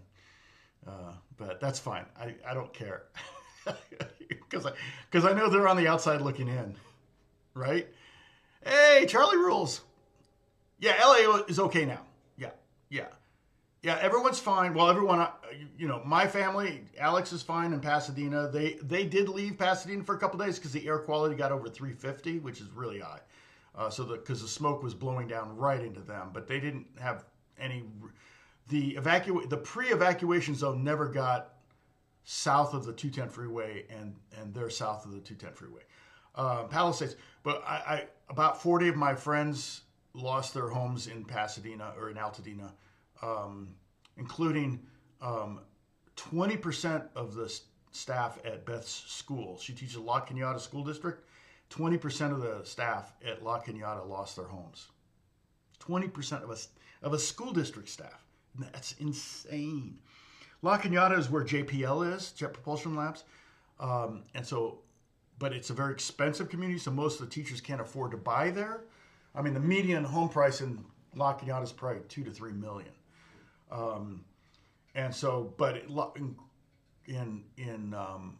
We were putting offers in Altadena on houses, and it was in the 750 to 800 range is what our, every 650 to 800 is kind of what we were looking at. And every one of those houses that we put an offer on is gone now. Yeah, the whole neighborhood that we were going to buy in, and it's a big neighborhood, multiple neighborhoods, they're all gone. I mean, there's weird patches of houses that remain standing. But the house we were actually in escrow on Lake Street or Lake Avenue is gone. And that was pretty close to the hills. I mean, it was very close there. I didn't get far enough into escrow. Beth didn't like the house, and it was kind of an accidental escrow. Generally, what we were finding was there would be 20 or 30 people putting offers on houses, and you had to put an offer on to kind of get to the next level so you could look at the house again. Like, it would be open one day on a Thursday. They wanted offers by Saturday, and if they put you in the next group of like 10, you were the 10 highest offers, then they would have the house available for private showings. You could go with your agent and check it out. And that's what we were doing. That every house we were having to do that with. It's crazy. Sometimes we wouldn't make that final cut. We'd be like, okay, we're out of this one already. But on the lake house, for some reason, there are a lot of people at the open house. We made our offer. We went 5,000 over asking. That was it. And they took our offer, and we were in escrow. And we're like, what? Because the offer you write is a legit offer. And so we're like, oh, shoot. So we went back to look at it. We did the full inspection. I think I paid $3,500 for all the inspections. And then there were a couple of things I found that I had issues with, and there were a bunch of things that Beth had issues with. And so we're like, nah, we're pulling out. We don't like it. And the agent was really mad at us. Our agent was mad, and we dropped her. We didn't like her. We didn't like. She kept. Every time we saw a house, she goes, "This house is perfect for you." It's like, no, it's not. She didn't listen to what we were asking for. Like we said, we need this and this and this and this. We don't need this and this and this. And she kept showing us houses that had all these things and none of these things. And I'm like, what are you doing? Do you even listen? So we fired her, and we hired this other lady. She was great and super patient with us. And she also did struggle with that a little bit. I think all agents like, oh, this will be perfect for Tom and Beth. I mean, probably most of you have had to deal with this kind of stuff. It's like, this house would be perfect for Gary, you know, and it's like, and you go look at it and you're like, really? You think I'd like this house? I just told you I don't want a pool. Why? It's got a pool, you know, or whatever. Like, we didn't want a pool. But I found this house, and it has a pool. It was the only house we put an offer on that had a pool. And now looking back over the last 6 years, we're so glad we have the pool. It's expensive. It costs money. The water's not that bad. Water's less than if we had grass there. But I've had about 20 grand worth of work done on it. I have to pay a guy every month to do all the work on it, clean it, and keep it all running, everything. Pool's fire retardant. Actually, pool's good because if we had to jump in the pool, like people did in the what was it, Paradise Fire, which was insane, you could technically save your life if the fire was going over your head. But that's what happened to them. They literally got underwater. It was a crazy story. And they literally just held their breath until they saw the fire go away above them. It's like, are you kidding me? Because it was just that, it was a firestorm. So the earthquake in 1689, that was a miracle. When the 880, was it the 880 that collapsed? We had family up there, and it was, everybody was home getting ready to watch the World Series. The 880 would normally, it's a double decker, it would normally be full of people for rush hour, because the earthquake happened like right at 5 o'clock or something like that. It was late afternoon, early evening. Everybody was at home getting ready to watch the World Series between the A's and the Giants. I'm like, it was crazy because like there should have been 30,000 lives lost, but it was pretty minimal when that freeway collapsed. I mean, it was sad. Don't get me wrong. I'm not saying anything other than that, but use scuba equipment. Yeah. I could get some scuba equipment. We could jump in the pool. I don't think that's gonna be a problem in our neighborhood, but the Paradise Fires were like rustic areas in the mountains, you know, kind of canyons, and it was if you watch some documentaries or some videos on that, those are the ones where the people were driving through, and it was like you looked like they were driving through hell. And I think that your car could stall because the fire can suck all the oxygen out of the air, and your engine needs oxygen. And so cars were stalling, and people were that happened in all over Malibu too, and in Palisades. You know, cars were stalling because they couldn't get enough oxygen. I think, I don't know, or maybe they were just melting. It was crazy. Yeah, hopefully we don't get an earthquake. That would be bad. Imagine if we had a fire and an earthquake at the same time. And earthquakes tend to cause a lot of fires because you have gas. In fact, I've got to call the gas company, have them set up a time for them to come over. So, anyway, all right. So, they're rebuilding with fire retardant. Yeah, and we've learned a lot. We've got a lot of things that we could do. Everything's sold out right now, but we're gonna order some Phos-Chek. You attach it to your hose. You basically spray your eaves. We also got there's some tape that you can buy to tape up your attic vents, because a lot of times the embers get through your attic vents into your attic, and then it's over. So if get evacuation notices again. We never really got any here. We got some false ones. The system wasn't working very well. We would tape up those. I got a ladder, just get up there, tape the attic vents up. I pretty much counted them. I think there are 10 of them. And then frost check on top of that, the eaves and maybe the walls. And then we've got, believe it or not, this one guy saved his house by putting sprinklers, those sprinklers that go like this, that we used to run through as kids. So I'm going to make some mounting wood mounts for those and screw them into the wood mounts so they'll sit on the top of the roof, at the apex of the roof. And then, not all the time, but if we get fires coming our way, then I'll go up, climb up there with the hose, attach it, and let the roof keep getting sprayed. Our roof, half of our roof is new, and the front half of our roof is new and fire retardant. The back half of our roof is old and unknown. So yeah, we'll definitely redo the back of the roof soon.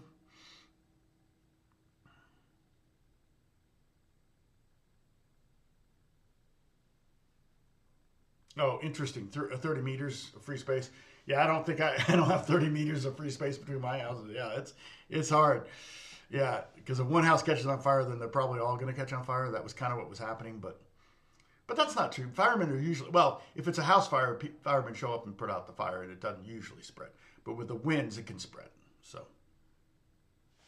if they even get to rebuild, I heard that 70% of the 70% of the Palisades people won't be able to afford to rebuild. Either they didn't have enough insurance, or because the competition for contractors and materials is going to be so high that they won't be able to afford either.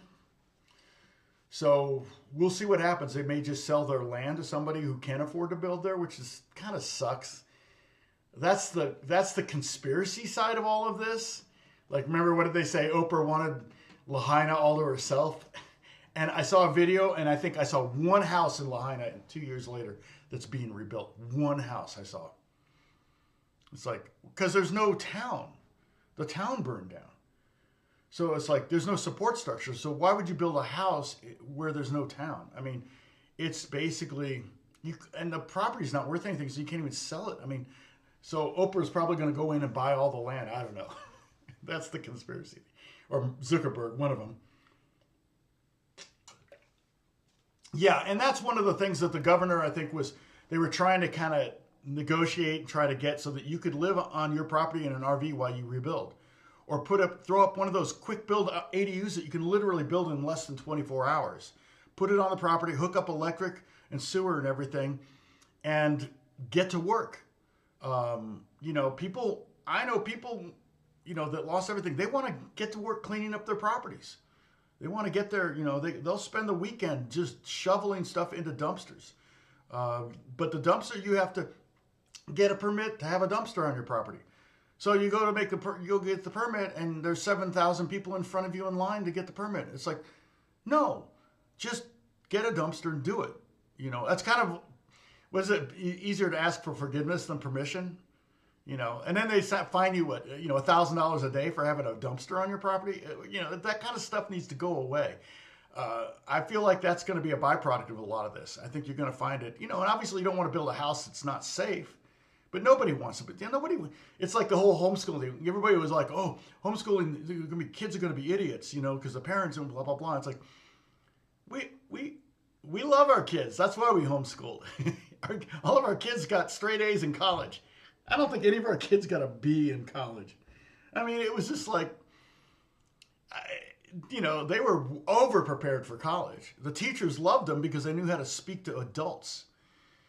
And so, so people were like, oh, there needs to be regulations. And I'm like, no, there doesn't. Just leave us alone. Well, but you don't know how to, care for your kids. And I'm like, you're kidding me? And that teacher who just graduated college, who doesn't have kids, knows how to take care of my kids? Give me a break. So anyway, Beth was a public school teacher for 12 years. Now she is again, but she was back then. And so, that's why we didn't, because the public schools in Pasadena are garbage. And we couldn't afford to move. Well, we were managing the building, so we were living for free. So we had a great setup. So, you're living for free in Hollywood. You can't beat that. So we used that to our advantage. Homeschooled the kids. We didn't need Beth's income, and built my career. And now here I am. Voila! Look at all this crap. All this crap is my career. So, did America do a song, A House with No Town? Oh gosh, brutal. Yeah, I mean, why would you live in Lahaina if you were the only house there? And because it's Lahaina, if I remember, it's like a drive to it, a drive from it. Around the coast, it's like, going. I mean, we were looking at houses I won't say what area, because I don't want to give it away, but we were looking at houses in an area, but not in that city. We were looking at houses not in California, if we thought about leaving California for whatever reason. If the kids weren't here, we might leave. I can work remotely from anywhere, but we were looking at lake houses. And they have these places have these finger lakes, and so I would have a house and I could sit out and on my back porch and look at the lake and drink my coffee, right? That would be a lovely morning. But the problem with a lot of those properties, those finger lakes, if the city's over here and you're over here, just to go to the grocery store, you're talking about, an hour each way. You can't buy ice cream or whatever. Not that I eat ice cream, but anything you buy that could melt is going to be, it's just like, what? How? Anyway. So, so we kind of, I said, well, if we're going to buy a house on a lake, we have to be on the town side of the lake, not on the other, because Lahaina, I feel like it's like pretty far. You might be looking at a 45-minute drive to go to Walmart or Costco or whatever, if there's even one of those on the island. So I've never been to Hawaii.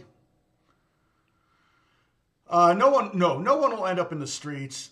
The people in Palisades generally have money. I have a friend who was, I think, renting there. So that's the problem.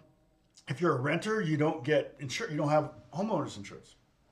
So we have something called loss of use, which technically could probably house us for 5 years if we ever got it. But I have income too. So, but the thinking is that you're going to have to pay rent and a mortgage at the same time.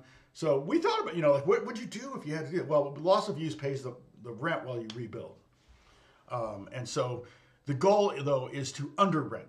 Like if you had a 5-bedroom house and it was just the two of you, rent a 1-bedroom apartment or a 2-bedroom apartment. Do not rent a 5-bedroom house, because you'll go through your loss of use money too fast. And then if you go through your loss of use money, then you're paying rent and mortgage at the same time, and you're also more likely to take a smaller settlement from the insurance company to rebuild. So you really want to preserve that loss of use money as much as you can. If you don't need a 5-bedroom house, then don't rent one. Yeah. Yes. See, Holly, you know exactly. Yeah. And I mean, it's gorgeous where you live, but I'm pretty practical. In fact, everybody was like, when we had to put an offer on a canyon house, people were like, but you can't walk to Starbucks. And I go, oh yeah, I can't walk to Starbucks in the canyon house, can I? Because there's no sidewalk, so I can't walk on that road. So I'd have to get in my car every morning if I wanted to get Starbucks. I said, well, I'll just get a coffee maker and I'll learn to make good coffee. I'll figure it out. But walking to Starbucks every morning in Pasadena was getting me, at the time in Pasadena, it was 3,300 steps round trip. So if I went to Starbucks and then came home, worked, and go, I'll go over to Jersey Mike's for lunch. That's another 3,300 steps, boom. I got to go to the bank, drop off a check. That's another 3,300. Everything was like 3,000 steps away. So I'd get my 10,000 steps by just doing chores. And then if I wanted to, I'd get my coffee and go for a walk down beautiful homes in Pasadena. So I just walk on and that was what I would do. Yeah, the U.S., everybody tends to drive. I walk a lot though. I'm going to tell you something. I only drove 4,100 miles last year on my car. That's it. And I live in Los Angeles, the car capital of the world. So if we went on trips, we took Beth's car because her car is brand new. But I just drive to church on the weekends and I work from home.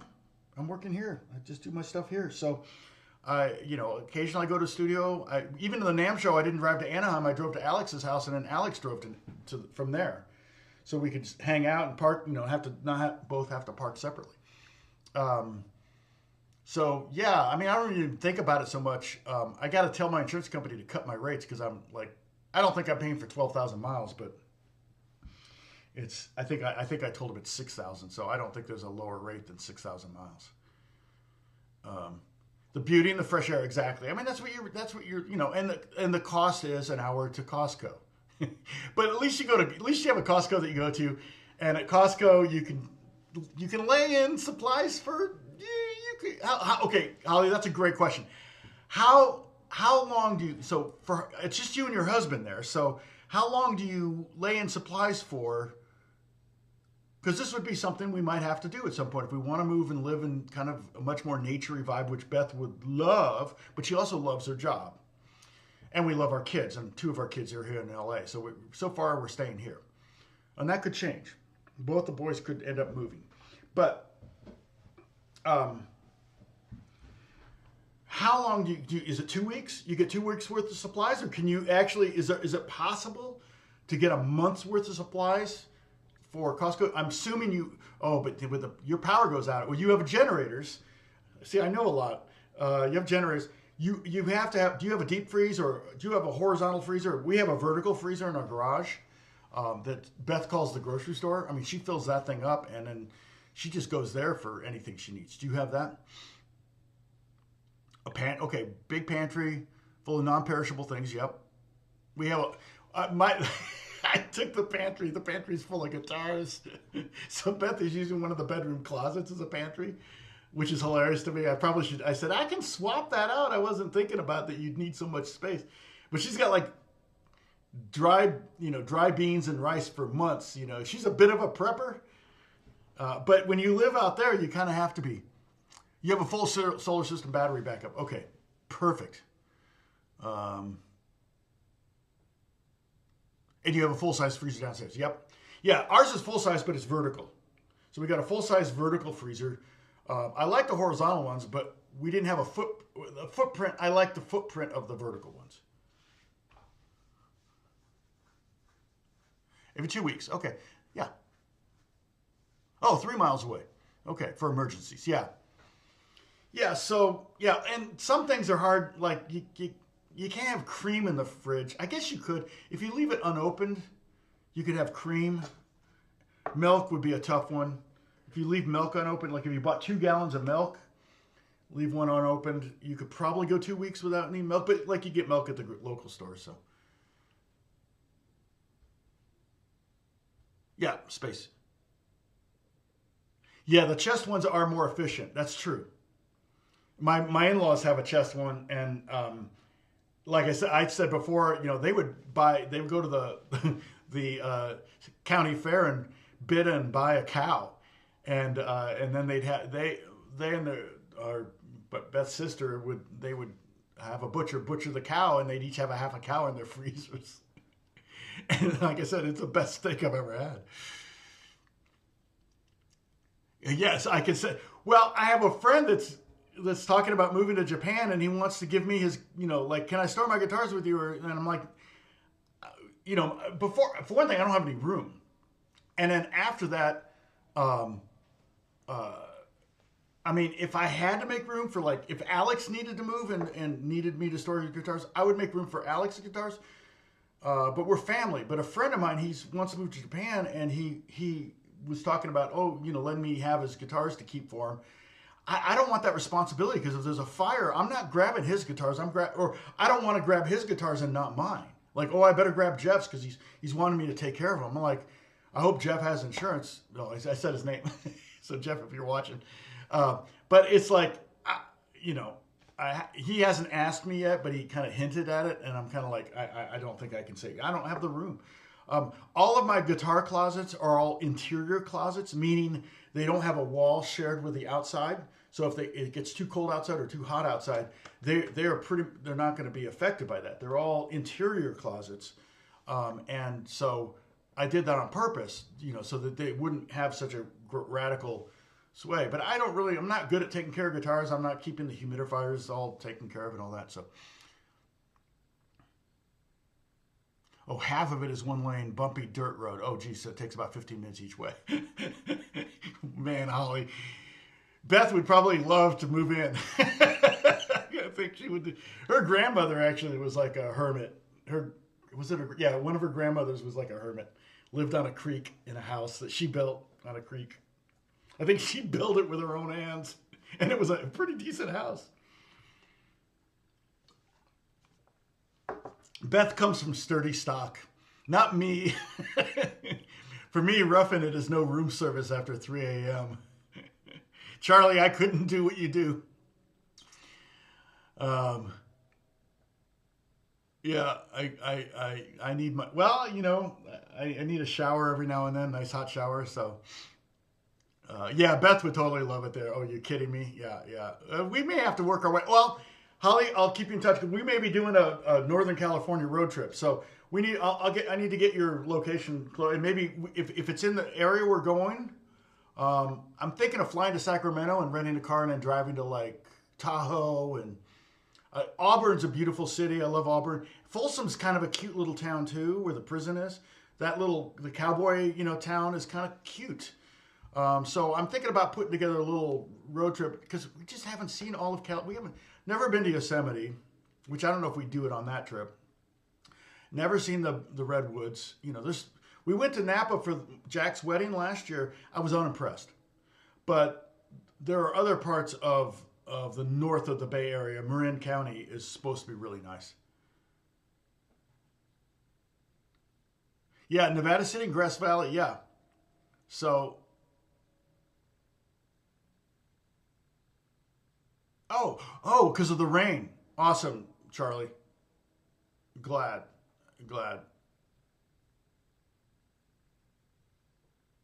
How far back on your car does your seat go? Do you sleep in the back of the car or do you sit in? Sorry, people probably think I'm being really coarse, and Charlie knows my heart, so he knows I'm not being mean. I'm seriously curious because I guarantee you, Charlie, every person in this chat has thought about it, and some of them may have been homeless. I mean, now I'm not saying that I can commiserate with you at all, but the first night in LA, I slept in my car, but it was because I got in so late I didn't want to wake up the owner of the house to get my room, so I slept in the car with my gear. Yeah, but my seat went back maybe that far, maybe that far. So yeah, I bet. Well, it's probably not. Yeah, the older you get, the harder it is to sleep in an uncomfortable way. It probably felt good to have a real bed under you. Hopefully, you had a decent mattress. I don't know what your monthly income is and how much you can, you need for food and if nice to have a little bit occasionally. Yeah, our showers, the rain wasn't strong, which is good. It was just scattered showers, like Charlie said. Up here too. Charlie's down in San Diego, which isn't that far. He's less than 3 hours from me.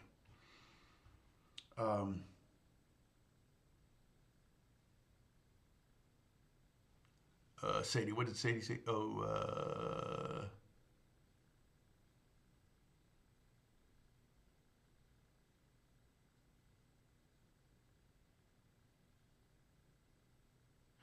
Your large lab. That's right.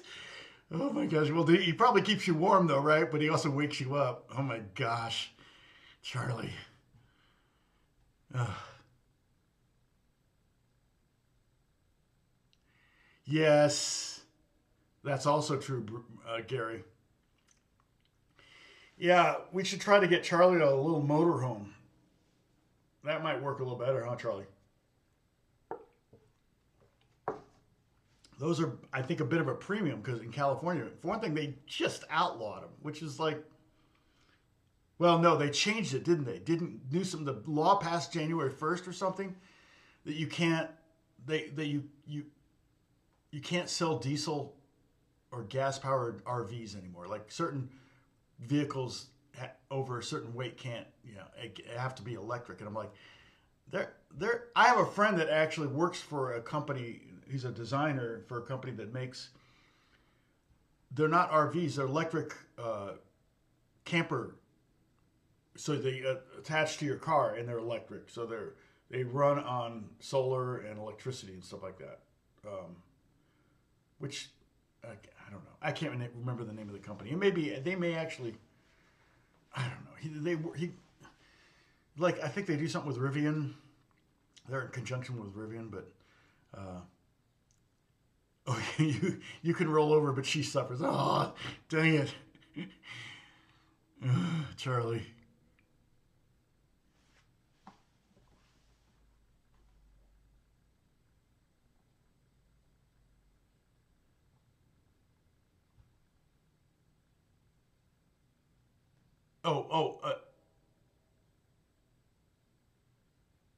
Oh, Charlie, you have a. Is that what you said? You had a Q5? Oh no. Oh, Holly has a Q5. Okay.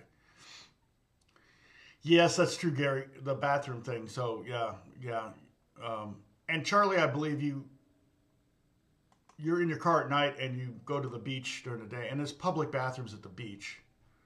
I mean, literally, Charlie is in the nicest weather area in the world. LA is second close, but San Diego has the best weather.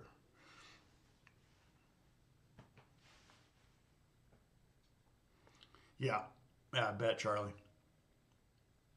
Well, yeah. Pepper, yeah, where's Pepper? We haven't seen Pepper. All right, well, I should probably. He has three tractors. Yeah, yeah. Beth wants to have land too. I mean, at some point, if we move, she wants to have land. We looked at a property. Well, didn't look at it. Our daughter sent us a property in Joplin. It was pretty big. It was, I think, was it 75 acres? And had a lake or a pond in the middle, and you could literally put four houses. There was one house on it, and then but you could build four houses on the lake, so you could really have like the family could all live on the lake. Um, but I pulled out. I pulled out on Google Maps, and it was in the exact path of the level 5 tornado that went through Joplin in 2011 before my daughter got there. In fact, she lives about, not that tornadoes take the same path, but there's no mountains. You know, we don't get tornadoes so much here. We got too many mountains. Tornadoes don't like that. They like flat land. Tornado Alley, right? And I was looking at that. I go, yeah, you could build an amazing house and have it wiped out in literally 5 minutes. So I don't know. I think the property, the whole thing was like $750,000. You know, which I would have to sell and move and do it. I wouldn't be able to own both. I mean, I wish if I won the lottery, if I actually bought a lottery ticket, you have to buy a lottery ticket to win a lottery, correct? I've bought a couple. I'll admit, when it hits $1 billion, I'm like, oh, what the heck? But I would be the most hated person in the world because it's the first lottery ticket I ever bought. So, at least in California, you can stay private if you win the lottery.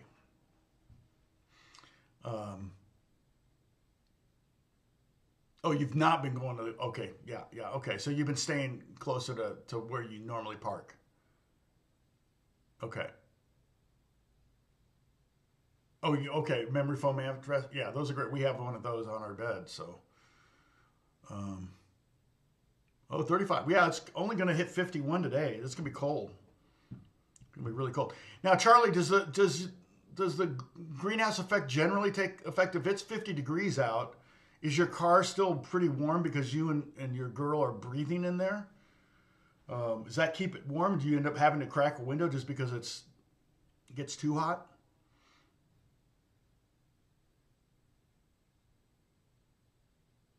Yeah, win the lottery and think of me, Charlie. I would totally think of you if I won $1 billion in the lottery.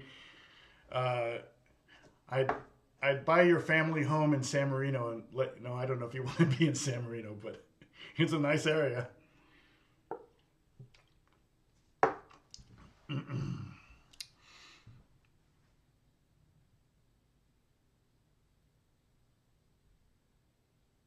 Keep looking to the stars for the right numbers. There we go.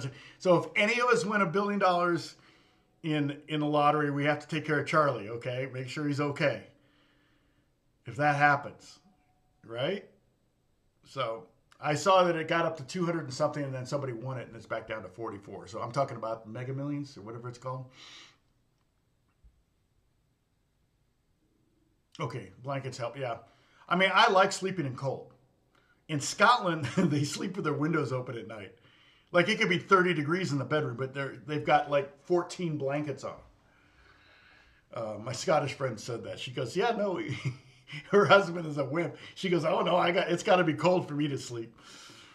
It's really funny. All right, well, I should get going.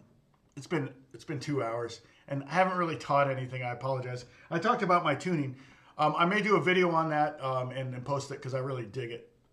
So I will probably do that. I may do that this week because right now, in fact, I forgot to say, so I didn't get that sideline gig that I was supposed to do. Well, I got asked if I was available Tuesday, Wednesday, Thursday for Palm Royale, which was pretending to play guitar on the it was actually pretending to play banjo on the TV show. They went a different direction, which means they went with a different look. They may have gone, we want a girl, or we want a black guy, or we want, a young guy. I don't know. They didn't want an old white guy. Let's put it that way. So Beth said it was because I was too good looking and it would distract from the stars. The composer said the same thing. He goes, they didn't want you because you were too good looking. So, yeah, Ricky Martin has nothing to fear from me. But but it worked out because I had nonstop work Tuesday, Wednesday, Thursday. Like, I was nonstop working on games and TV shows. So it was actually really, really good that I didn't have, because I would have been miserable if I was doing sidelining all day for 12 hours and coming home and having to do work and then getting up and doing sideline. I would not have gone to NAMM. So it turned out to be a good thing. But this week I don't have anything scheduled. But again, like this time last week I had nothing. And then it turned into a giant full day. In fact, I haven't checked. Nope, I got nothing. So we'll see what happens. But anyway, I'm going to try to get some work done. I got some things I can always do. Oh, I got to get that. Let me do the voiceover for that video. I'll post that video in a little bit. And I have to download the NAMM video and see if I can edit that into something. So maybe this is a YouTube week.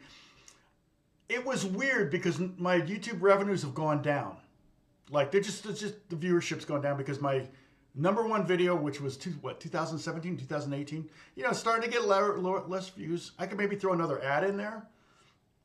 That might help, but I'm kind of like, whatever. I'm letting it happen organically. If I happen to break through and come with a really nice a video that takes off, then great, awesome. The video I did on microphones with Jeff was like this, and then suddenly it's breaking out. So it's got this nice arc to it, and we're almost at 10,000 views. So pretty cool. But to make any real money, it has to be in the hundreds of thousands of views. Even 1 million views is decent coin.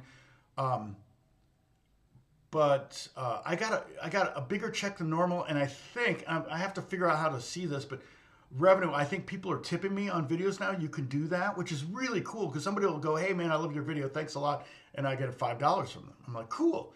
So somebody must have given me it was $100 more than I thought it was going to be, and I think somebody just gave me $100 out of the blue. So anyway, that was cool. All right, Charlie. Let's see. All right. Anyway, I will talk to you all later. Hopefully, I'll have something to teach on next week. Probably we'll talk about Segovia scales. I mean, if you really feel like it's something you'll work on, I need to kind of think more about how Segovia scales actually got implemented into my playing, and because I don't ever really, unless I'm working on a classical piece, even those don't tend to use Segovia scales. It's really more for the discipline and the right hand work. So we could do scale snippets to make it easier if you want to work on your right hand. I would love to do that personally because that's how you get faster, is the short little bursts, scale bursts, We could talk about that. I may talk about that using the C scale, and we could talk about little bursts there. So maybe we'll do that and see how fast we can get going, how fast we can get up to speed. But anyway, God bless you all. Thank you so much. Bruce, hey, good to see you. Bye everyone. Take care. Be safe, and God bless you all. Bye-bye.